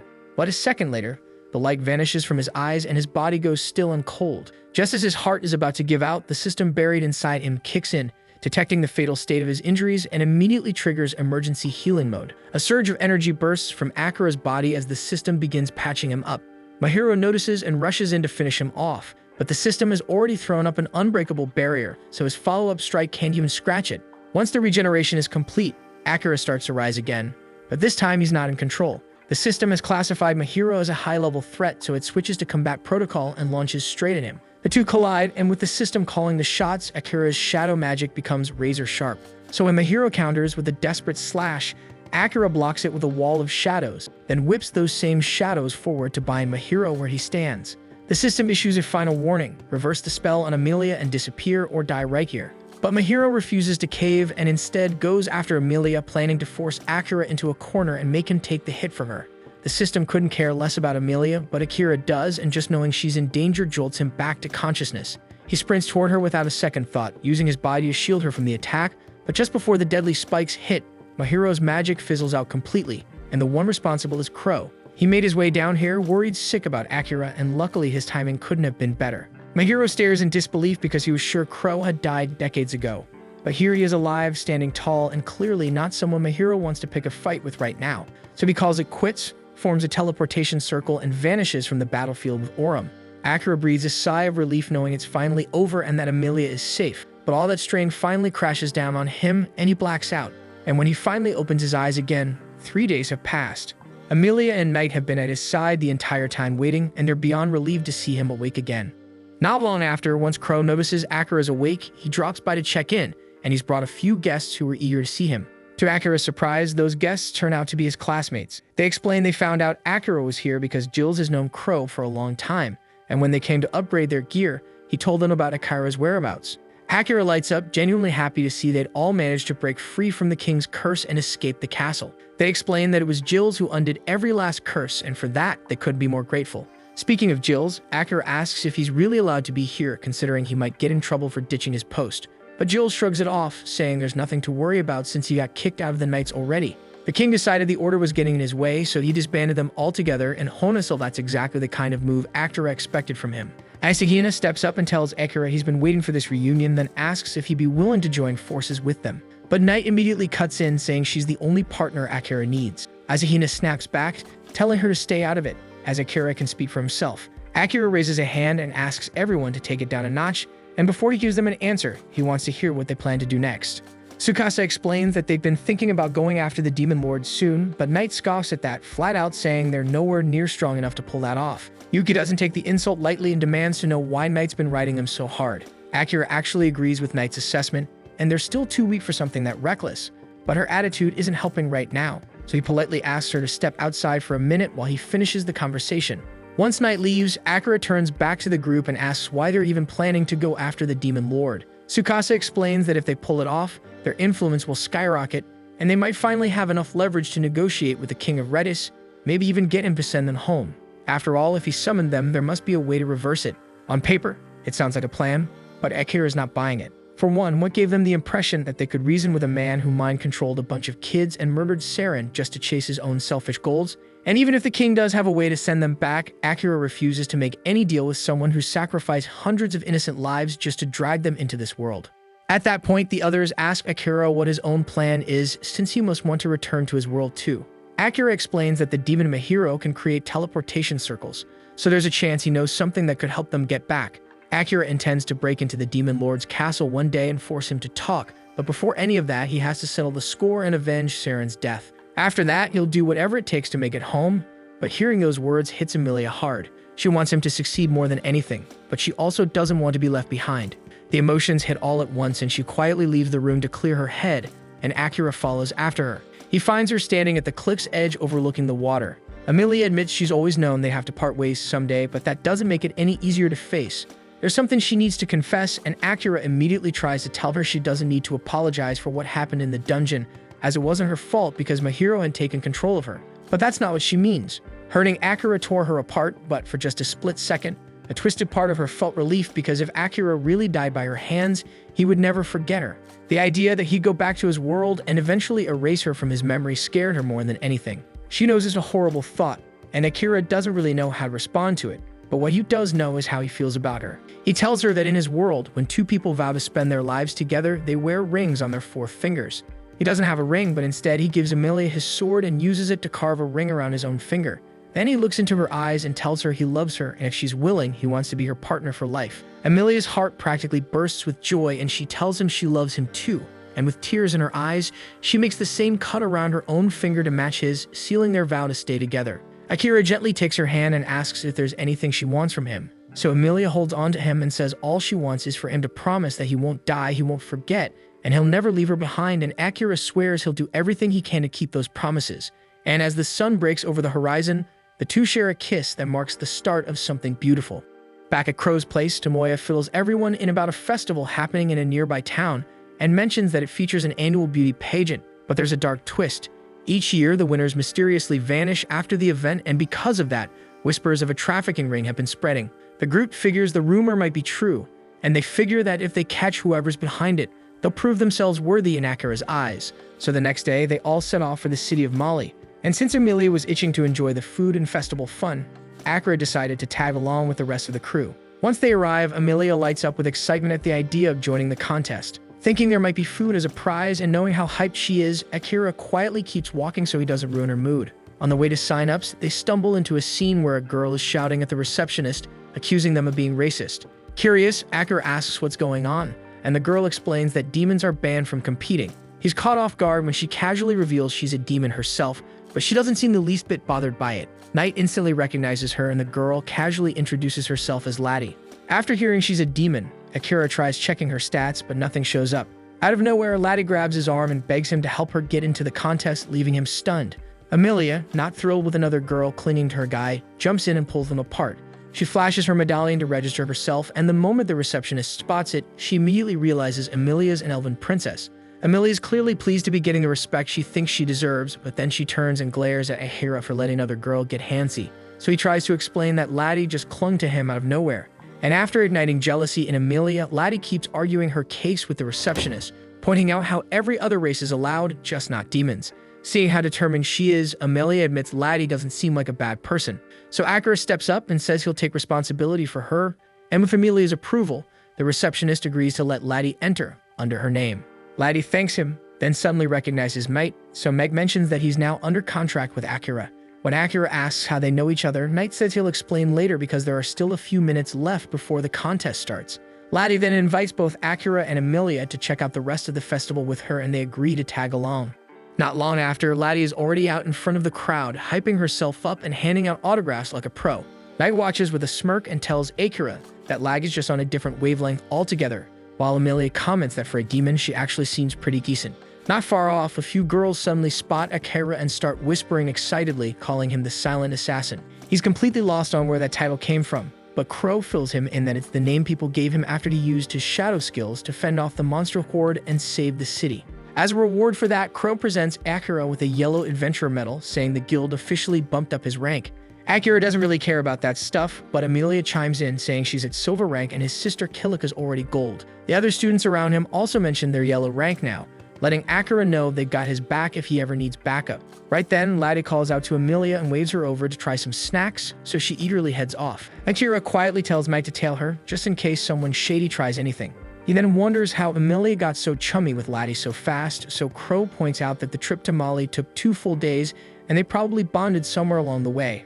Akira then asks what brought Crow to the festival in the first place, so Crow gets serious and brings up his late sister. He explains that all this time he never tried going after Graham for revenge, not because he didn't want to, but because he knows he's not strong enough anymore and his fighting ability has slowly faded over the years. Akira finds it hard to believe because Crow still looks like a beast, but Crow explains that beastmen can grow older without showing much on the outside. Graham, on the other hand, always surrounds himself with elite bodyguards, and Crow's honest enough to admit he wouldn't stand a chance against them now. He also reveals that Graham has a long reach, and he's likely the one who leaked Emilia's location to the demons when she was captured by Aurum. Finally, Crow tells Akira that the only reason he saved him in the Beast Labyrinth was because he wanted Akira to owe him, so if he hadn't stepped in, Akira would die down there. Then he drops his real request, and it completely blindsides Akira. He's so shocked he can't even speak, but Crow calmly tells him to think it over and give him a real answer later. At that moment, Jules walks up to remind Crow that they need to finalize their lodging plans, and Crow casually tells Akira that the main part of the festival's just about to start. Later at the arena, Akira and the students settle into a VIP room overlooking the contest stage, courtesy of Crow's connections. Knight looks thrilled about the special treatment, while Asakina nods in approval, thinking it's a smart move considering how famous Akira's become. But despite the perks, Akira sits quietly, deep in thought, even as the event kicks off outside. Eventually, Emilia's name is called, and the moment she steps on stage, the crowd erupts because her charm and presence are an instant hit. She throws a wink in Akira's direction, and even he admits she looks stunning. With everyone convinced Emilia has the contest locked in, a sudden twist hits the stage. Laddie appears in a mysterious dark cloak. The audience murmurs in confusion, but she calmly begins arranging magical crystals across the stage. In a flash, the crystals trigger a grand entrance, bursting into lights and illusions that reveal Laddie's true contest dress in dramatic fashion, and the crowd goes wild. After the final votes are counted, the judge announces a tie, so Amelia and Laddie have both taken first place. Laddie looks a little disappointed, clearly hoping to win outright, but Akira tells her it's still seriously impressive to have matched Amelia's beauty. Amelia, pleased by his words, smiles while Laddie quietly observes the closeness between the two. She turns to Amelia with a grin and promises a rematch next year. Knight, however, steps in and warns Laddie she might be pushing her luck with how much attention she's attracting. Laddie shrugs it off, saying she doesn't care because she ran away because she's still angry at her father. That catches Akira's attention, so he gets curious and asks Knight who her father is. Knight sighs and finally spills the truth that Laddie is the Demon Lord's daughter, and the room goes dead silent. Meanwhile, watching from a distant location, Graham keeps his eye on the group through his surveillance feed. One of his guards asks if they should intervene, but Graham declines and says that there's no need for them to step in directly. Instead, he orders his smaller forces to move in, boasting that unlike the demons, he'll capture Amelia his own way. Later on, Akira finally manages to scan Laddie using his world eye, and what he sees stuns him because her stats are way beyond anything he expected. Amelia casually mentions that she always had a feeling Laddie was insanely strong and reminds Akira to make use of the world eye anytime something feels off. She also reminds him to always use the world eye whenever someone shady shows up. Akira nods, knowing she means well, but behind his calm face, his mind is somewhere else. Every time he uses that cursed skittle, it brings up disturbing visions of his dead classmates. Right then, Jules and Crow show up to let everyone know they found an inn. Jules pauses and asks if he should book a separate room for Laddie, but she shakes her head and says she'll sleep outside. She explains that it's better that way because her demonic aura might end up scaring the other guests. Amelia nods and tells her to meet up tomorrow so they can collect their beauty contest prizes together. At night, Akira wonders aloud why they have to wait until tomorrow to claim the rewards, so Tsukasa chimes in saying the contest organizers weren't fully prepared to hand them out yet. And when Akira asks how he knows, Tsukasa reveals that he actually entered the men's division and won it with barely any effort.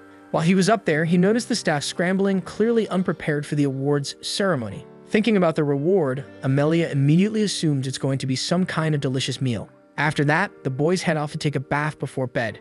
As they leave, Amelia turns to Akira and asks if he wants to bathe with her, but he reminds her that he's not allowed in the women's section. Right then, Crow stops Akira to remind him not to forget their earlier conversation, and Akira gives him a small nod but doesn't say anything. Seeing the hesitant look on his face, Amelia gets serious. Without warning, she drags Akira into their room, pushes him down onto the bed, and insists he needs proper rest because he's been pushing himself non-stop lately. Akira tries to brush it off, saying he can go a few days without sleep, but Amelia isn't having it. She puts him to sleep with a forced sleep spell, whether he likes it or not. Once she steps outside, Crow is already waiting and he can't help teasing her for being so aggressive. Amelia shoots him a glare and demands to know what kind of twisted ideas he planted in Akira's head. Crow calmly says all they did was talk business, but Amelia isn't convinced and warns him not to pressure Akira into doing things he doesn't want to do. Crow replies with a smirk, reminding her of what happened in the labyrinth, how Akira failed to kill Orum. He asks whether Akira hesitated because of his own values or because someone else stopped him. Amelia refuses to answer and just tells Crow that Akira has the right to live however he wants and no one, not even Crow, has the right to change that. But Crow calmly assures her that he never intended to force anything and the decision is Akira's alone. Still, he adds, when the moment comes, Akira might end up abandoning those ideals and killing if it means protecting her. Amelia freezes because the idea that Akira might kill someone for her sake shakes her deeply. The following day, everyone sets out for the awards ceremony. Laddie wonders aloud where Akira is, and Amelia casually replies that he's passed out cold back at the hotel, so there's no need for him to tag along since it's just a formality. Meanwhile, Tsukasa quietly tells Asahina they should stay sharp because it's highly likely the traffickers will strike during the event. And with Akira out of the picture, they actually feel a bit relieved, thinking this might be their shot to finally step up and prove their own worth. After a short walk, they arrive and find themselves puzzled as to why an awards ceremony is inside such an old, creepy-looking building. As the group waits inside for the tournament's staff to appear, a squad of masked men suddenly storms in. When the intruders ask for Amelia by name, she narrows her eyes, suspicious, so they announce they're here on Graham's orders to bring her in. But Amelia scoffs at the idea, snapping that she'd never stoop so low as to join a pathetic coward like him. Even though she clearly wants no part of it, the masked group doesn't back off, and they prepare a fight. Without a second thought, Amelia conjures crushing spheres of dense gravity that slam into them, pinning them to the ground. She then grabs their leader and demands answers, but he stays silent at first. But after a bit more magical persuasion, he spills that Graham had been snatching up former tournament champions, gutting them for their organs, and selling them off like merchandise. And even though whispers of this horror spread, the filthy noble always managed to bury the truth with bribes and hush money. Hearing that Graham planned to sell her like livestock makes Amelia boil with rage. Fuming, she tightens her grip on the magic spheres, ready to crush the entire squad to paste. But just as she's about to finish them off, Laddie rushes in and yells for her to stop. She tells Amelia that even scumbags like these probably have their reasons, their own twisted stories that led them here. In Laddie's eyes, being strong or weak doesn't define someone's worth, and every fighter deserves a fair shot. So she declares with conviction that she won't let anyone die right in front of her. Unbeknownst to them, Akira is silently witnessing everything through telepathic vision, since Amelia's sleep spell accidentally linked their minds. Then Laddie tells Amelia she can do whatever she wants when she's not around, but while she's here, she'll protect everyone, no matter who they are. From afar, Akira quietly agrees because he never wanted to see Amelia kill someone with his own eyes. Deep down, he's grateful that Laddie stopped her, but at the same time, he wonders if the roles were reversed, if one day he was the one forced to kill. How would Amelia look at him then? Later, Akira has a quiet conversation with Gilles and asks how he knows Crow. So Gilles explains that his mother used to be one of Crow's students, but she couldn't take the brutal training and eventually lost her mind. And with his father already gone, Crow had no choice but to step in and raise him. Gilles calls him more than just a mentor, and he practically sees Crow as his foster father and says he owes him his entire life. He doesn't blame Crow for what happened to his mom either, and Akira thinks that's the right way to look at it. He comments that Crow comes off as a decent guy, and Gilles agrees, saying he's helped a ton of people, including Akira himself. He adds that if Akira really wants to return the favor, he better move fast because the gloomy bastard doesn't have much time left. Right then, Knight disguised as a bird flies through the window and announces he's got big news. He tells Akira that Graham's sleazy goons have hidden surveillance magic all over the city, and they're tracking the beauty pageant winners like prey. Since Amelia took the crown this time, she's now under constant watch. That news hits Akira hard, making it clear he needs to stop dragging his feet and make a decision about Crow's request sooner than he wanted to. Akira then asks Gilles about the magical devices that can record video and wants to know what they're called here.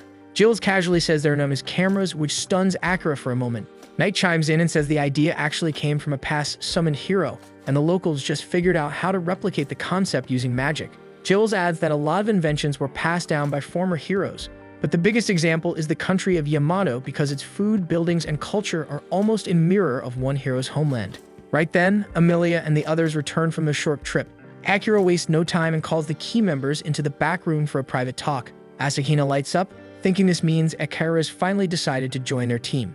But instead of giving an answer, Akira turns to him and Tsukasa asking if they brought him to this city knowing the winners of the pageant were being abducted. A stunned Tsukasa asks how he figured that out, and Akira calmly says he had his cat dig up the truth. Asahina and Tsukasa both lower their heads and admit they kept it from him. They explain they just wanted to prove themselves to him, even though they clearly failed to make any real progress.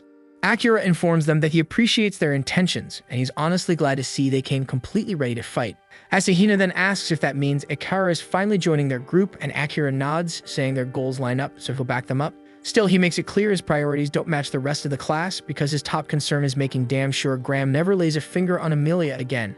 That's when Crow steps in and says that if Akira is serious, he'll have to head to Uruk City because Graham's running the Adventurers Guild there. Asahina offers to go with him, but Akira turns it down, saying this is something he needs to handle alone. Crow tells him that if he pulls this off, they'll personally lead him across the Demon Continent, since he's already been there before. Gilles then decides that while Akira is dealing with Graham, he and the rest of the hero party will move ahead and wait near the Demon Continent's border for further instructions. He pulls out a map and Asahina points out a possible meetup location, but Crow immediately shuts it down. When Akira asks why, Gilles admits that's where Crow's mom lives and the guy clearly doesn't want to go anywhere near her. That gets Akira's curiosity going, especially since he's heard Crow's already pretty damn old, so his mother should be long dead. Gilles brushes it off and says they'll save that story for another day. Then Crow suggests a different place to meet. Once everything's settled, the group starts getting ready for their separate missions. While Akira is browsing for something to read on the 5-day trip to the capital, Amelia pulls Crow aside and tells him to stop putting pressure on her man. Crow shrugs it off, saying all he did was talk business, and if Akira got stressed, that's on him for being a softie. Amelia ignores the jab and suddenly asks him to take her in as a student. He reminds her he already said no, but she doesn't back down. She tells him she's got people out for her blood, and she refuses to let Akira sacrifice his values just to keep her safe. Crow actually finds himself a little impressed by that, seeing she's serious about pulling her weight instead of slowing Akira down. And just like that, he agrees to take her under his wing.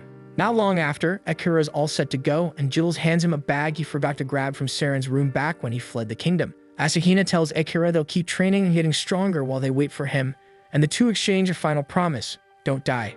With that, Akira heads off on his next journey, taking Amelia and Crow along for the ride.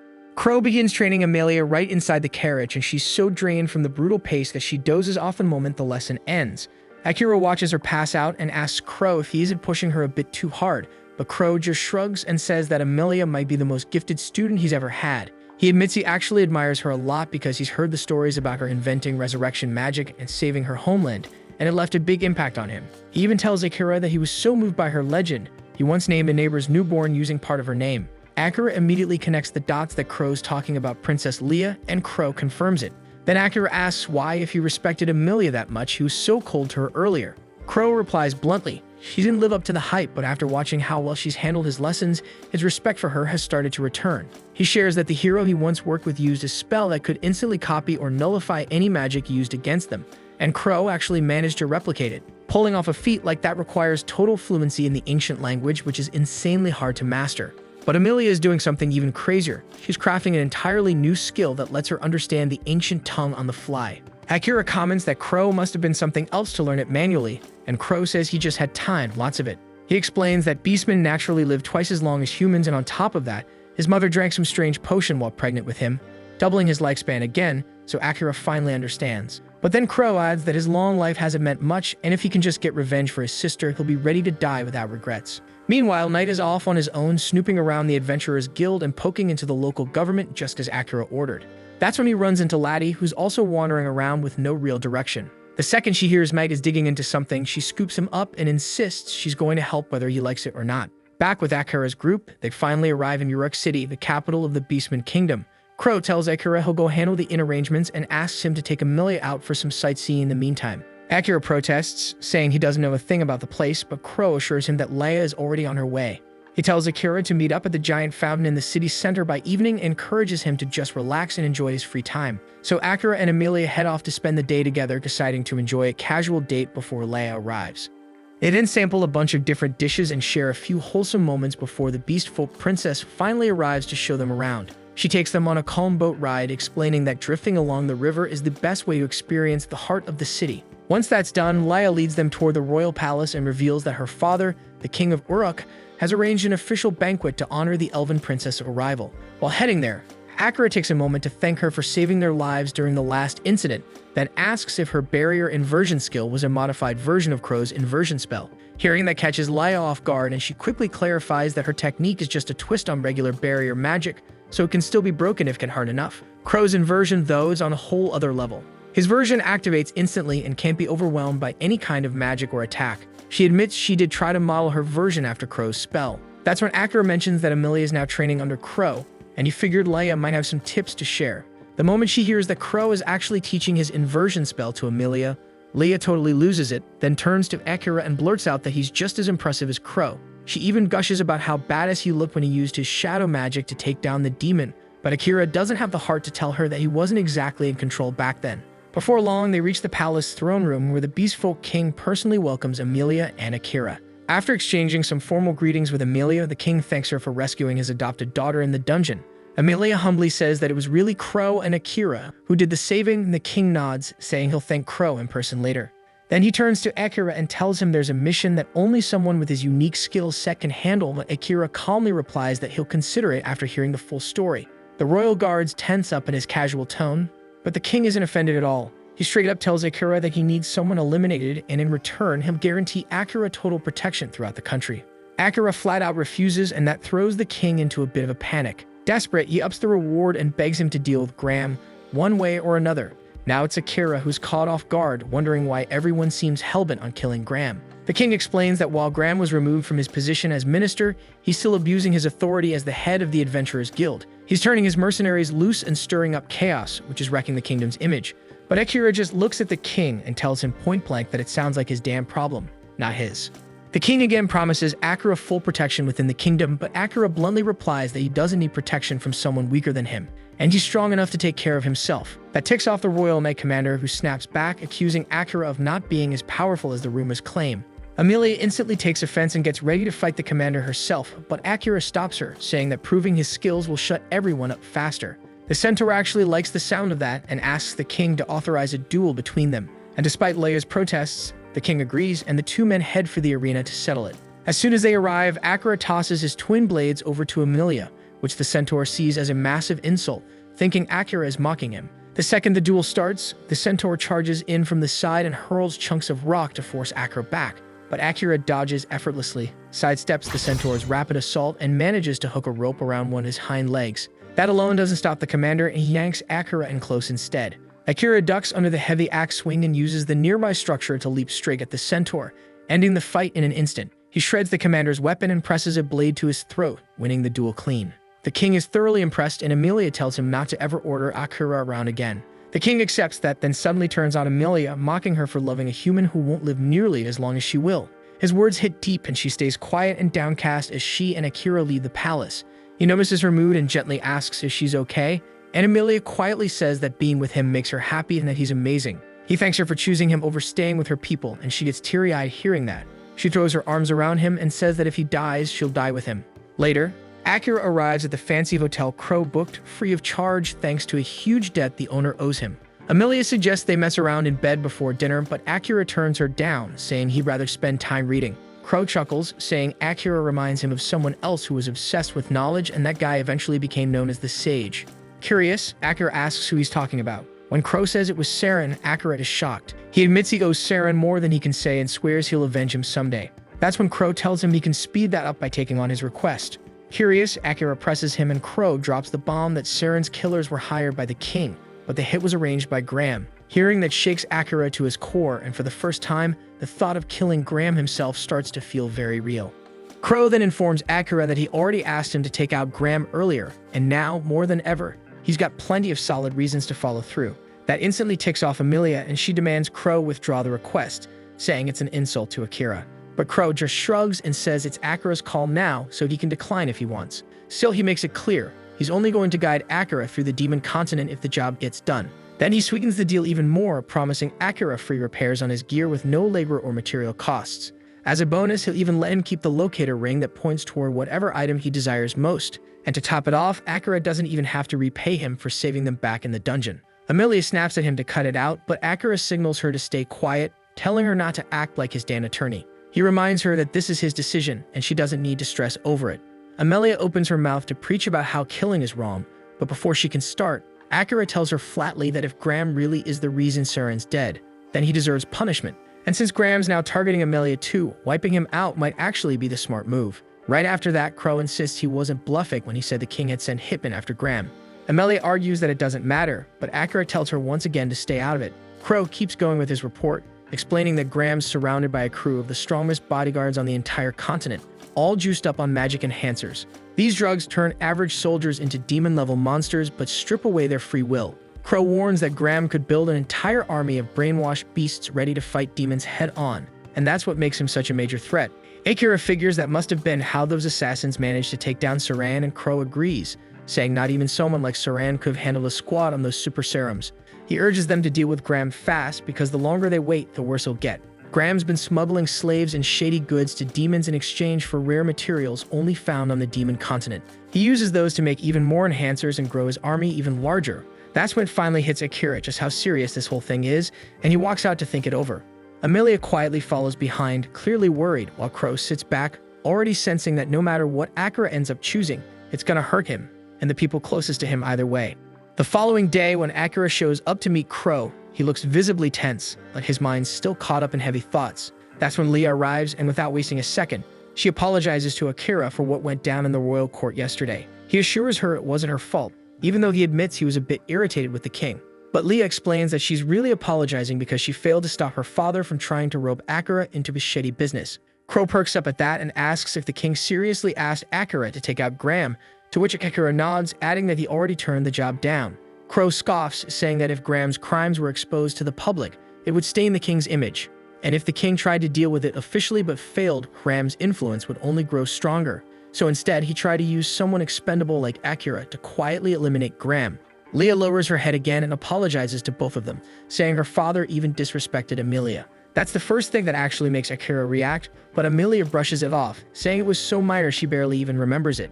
Leah then asks for a proper chance to make up for it by offering to show them around the city. And with a little push from Crow, they agree. Happy with their response, Leah also invites Crow to come along for the ride. As she leads Akira and Amelia through the lesser-known corners of the city, Leah quietly thanks Crow for having her back earlier. At one point, Amelia picks up on something and suggests that Leah and Crow split off from them, saying she wants a bit of alone time with Akira. Crow catches the hint and agrees without fuss, promising to catch up with them later.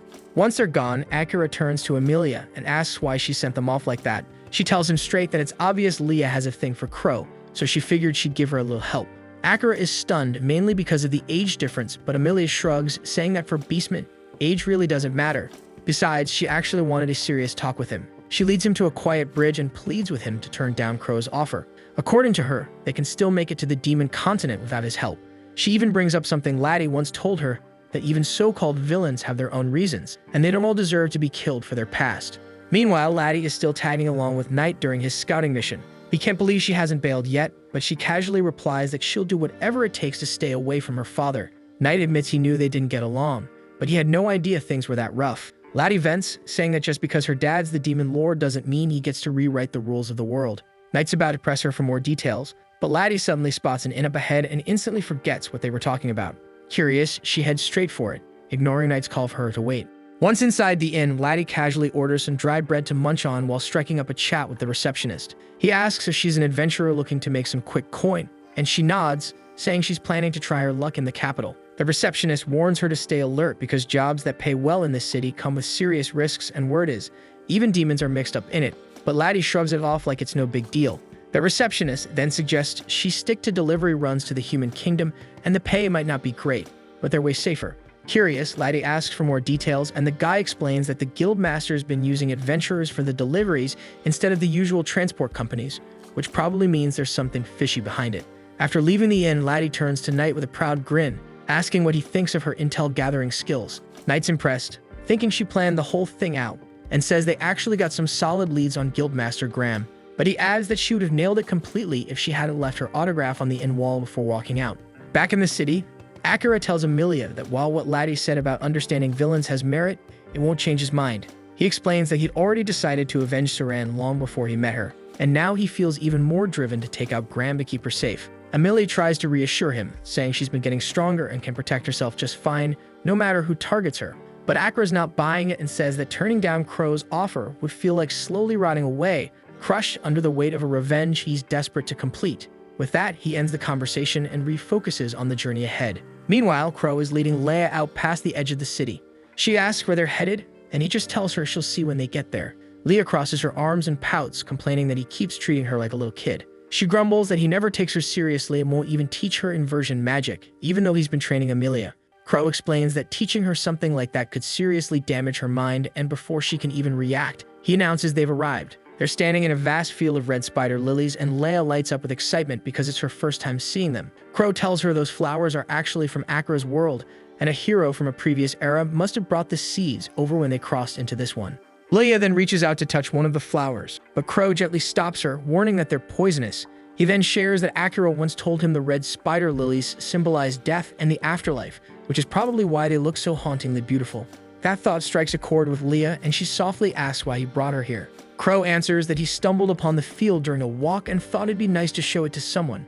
Leia jokes that if he ever brought someone he liked to this spot and confessed to them, there's no way they'd turn him down, but Crow just scoffs at the idea. She tries to convince him that he'd be better off with a partner in his life, but Crow shuts it down, saying he gave up on happiness the moment he chose to chase revenge for his sister. He says the only thing keeping him going now is his mission to destroy Graham's life, and as far as he's concerned, he doesn't deserve happiness anymore. That hits Leia hard, and though she wants to say something, the words just won't come out. Elsewhere, Tsukasa's group is traveling toward the border of the demon continent. Along the way, they hunt down a bear for food since their supplies are running low.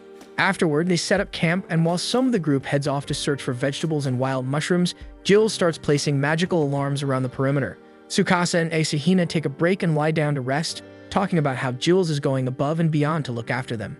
Asahina comments that Jules is probably doing what Saren would have done if he were still alive. That prompts Tsukasa to bring up Akira and says that the guy probably doesn't need help from anyone. Even back on Earth, Tsukasa never really liked Akira because he always acted like Tsukasa didn't even exist. Asahina laughs him off, saying Akira probably never even registered him in his memory. Tsukasa shrugs and says he's fine with that, and he knows Akira isn't the type to get close to people, and more importantly, he's just way stronger than any of them. They both agree that despite being labeled as heroes from another world, they're really only slightly tougher than the locals here. But Akira is on a different level, not just in strength, but in how firm he is in every choice he makes. Tsukasa says he hopes to be that certain of his own actions one day, but for now, maybe it's not the time. At the same time in Uruk, Akira and Amelia are waiting by the fountain for Crow and Leah to show up.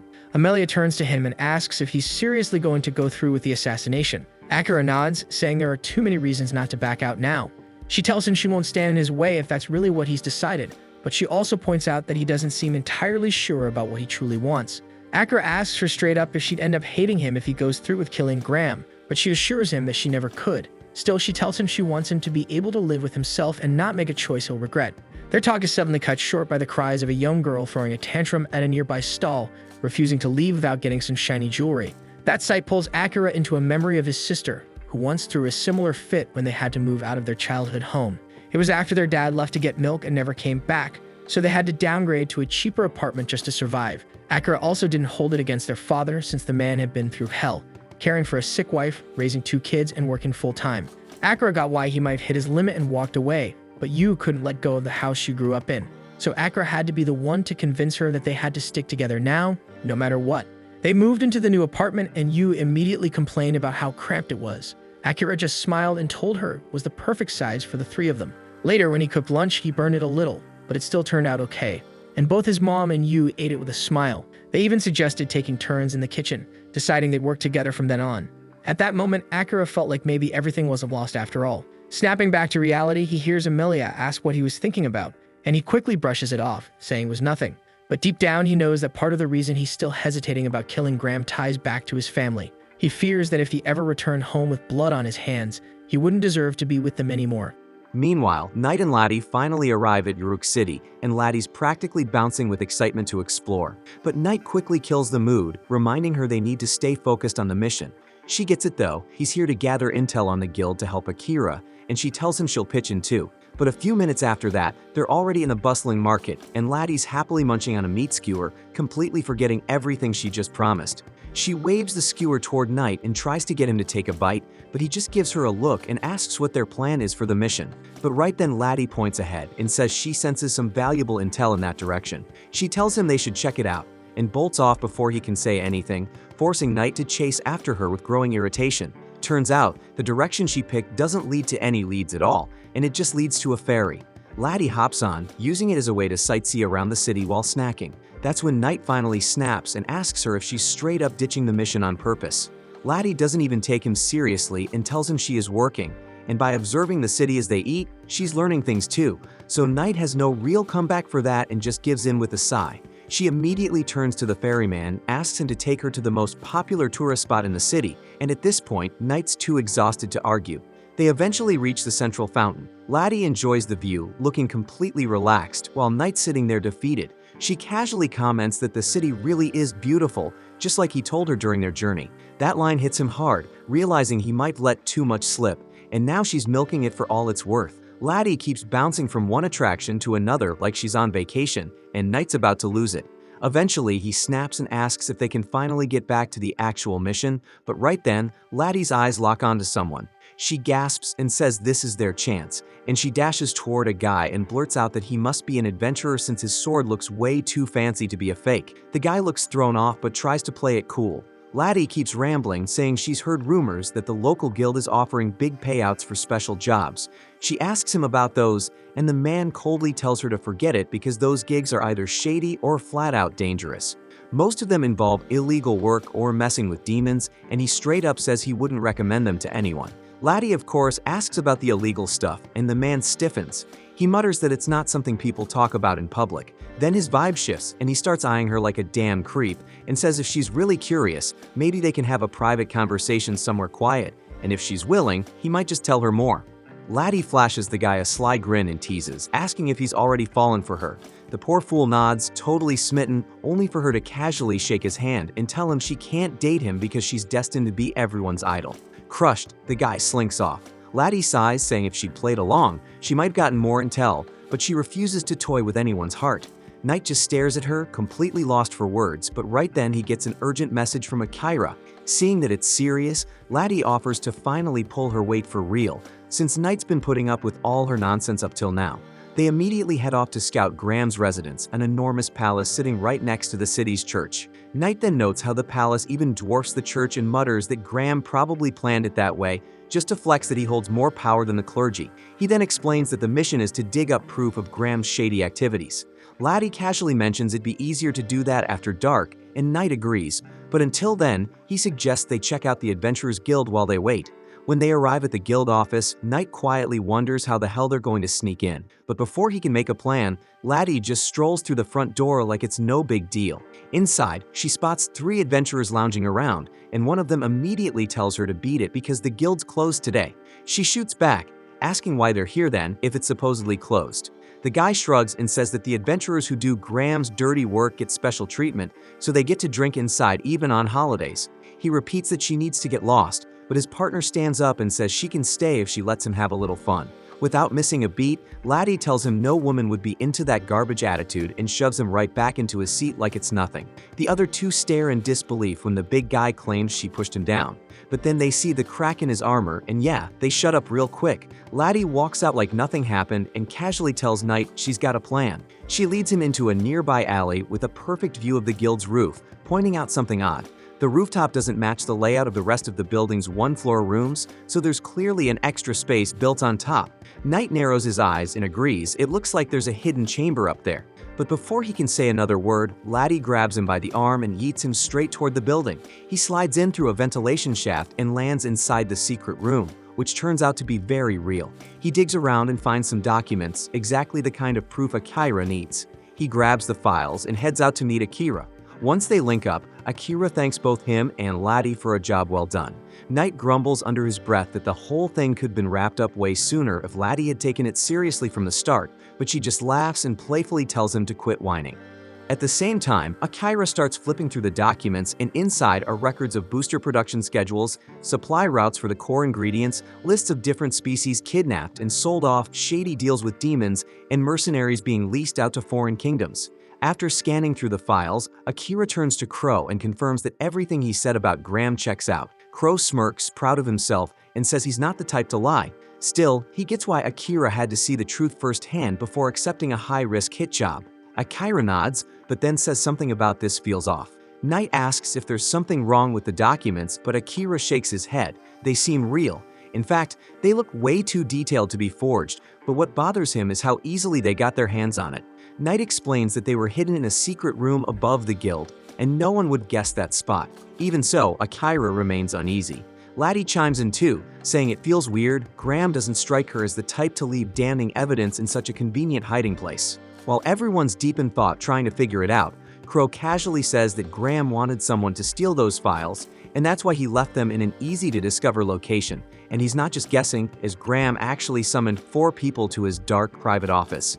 These were the only individuals who knew where the documents were stored, and he's convinced one of them was behind the leak. Akira argues that since Knight found the papers before any of Graham's traders could retrieve them, the plan should have already been derailed, but Crow isn't so sure. He believes Graham will twist this whole situation to still come out on top, and whatever his endgame is, he's not done yet. Back in Graham's eerie chamber, the 4 men stand stiff with fear. They swear they know nothing about the missing documents. Graham coldly tells them to quit lying because his men already captured the thief. Now it's just a matter of torture until the culprit spills who hired him. The room goes quiet, and one of the beastmen looks especially panicked, so Graham immediately singles him out and orders his guards to kill the man, and they obey instantly. The remaining 3 are left speechless, staring at the aftermath. Graham calmly tells them the traitor has been dealt with, so now all that's left is to track down the thief. Confused, one of them blurts out that Graham just said the thief was caught, but Graham brushes it off, telling them to focus because whoever finds the thief will be given a major reward. Meanwhile, Akira turns to Crow and asks how he knows so much about Graham's plans in such fine detail. Crow casually responds that he's got sources planted all over the place. Then he adds that there's a conspiracy brewing to spark a war between the human kingdom of Retis and Uruk, and that Retis officials are trying to bribe Graham's men to make it happen. Akira's eyes widen at the revelation, and Crow explains further. If Retis finds out their people were abducted by a royal from Uruk, that alone would be enough reason to launch a war.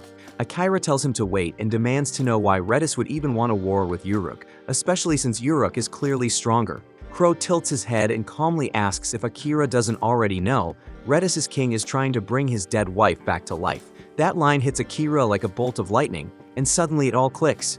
He remembers what Saren said, that the king was broken beyond repair and would do anything to twist the rules of the world. Akira mutters that it can't be true, and even Amelia seems more shaken than him. She says not even her resurrection magic can revive someone who's been dead that long. Crow then mentions an even more dangerous spell called Equivalent Exchange, which is stronger than Amelia's magic, and it can bring back the dead by sacrificing the lives of many others, regardless of how long ago the person died.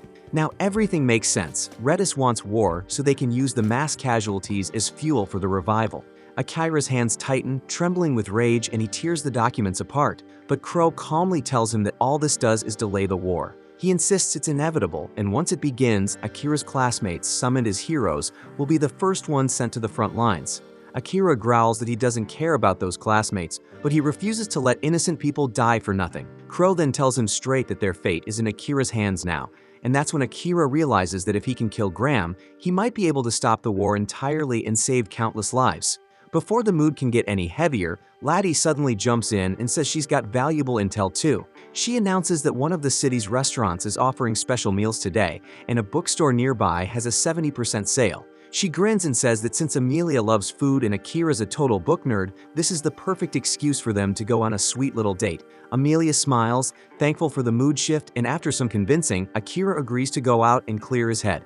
Once they reach the market though, Laddie casually says they'll need to line up early to catch the lunch deal, and those discounted books might fly off the shelves fast, so she suggests they split up to handle both, and Akira nods in agreement. Akira heads to the bookstore with Knight, and the two get caught up chatting about their favorite reads, but while they're distracted, a thief suddenly snatches Akira's bag and bolts. Akira doesn't even realize it until Knight calls it out, and then he immediately takes off after the guy. Not long after, Knight returns with the stolen bag in hand and stares at him in disbelief. He asks what's going on with him, and Akira admits he just hasn't been able to focus lately. His mind's a mess. Seeing how shaken he is, Knight decides to take him over to the fountain for a breather, and after a short pep talk about how short life really is, he manages to get Akira to open up about what's eating him. Akira confesses that deep down, he believes killing Graham is the right move. As an assassin, he knows he's the one suited for the job, but actually going through with it and taking a life feels unbearably heavy, so he isn't even sure he can do it. Knight nods, saying he understands completely. Even someone like him, a so-called monster, feels the toll of killing.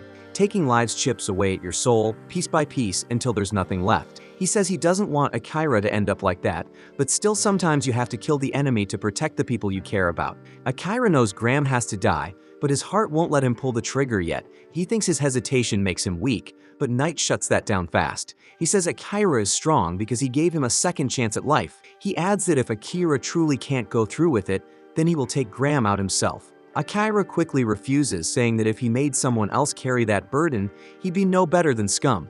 Instead, he decides to confront Graham face to face, and only then will he decide if the man deserves to die. Knight respects that and is relieved by his resolve. Afterward, they regroup with Amelia and Laddie and head toward the guild. Amelia suggests asking the staff directly about when Graham usually shows up, but Akira already has a different plan to lure him out. Laddie stays outside to avoid drawing attention, while the others step inside.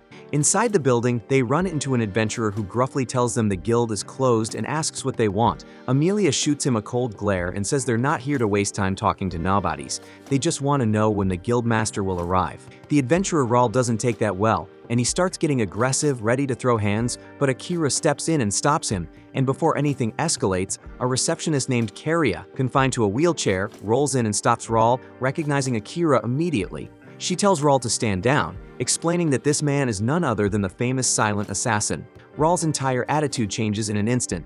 He drops to his knees, apologizing over and over. He says he's a huge fan, and he watched Akira take out an entire monster horde with his shadow magic, and the only reason he didn't recognize him sooner was that he looked so plain in person. Then out of nowhere, he begs Akira to take him in as a student, but Akira flatly turns him down without a second thought. Just then, Graham walks into the guild flanked by his guards, and Akira locks eyes on him, studying the man closely to decide whether he truly deserves to die. This was the end of episode 11. Subscribe to not miss the next episode.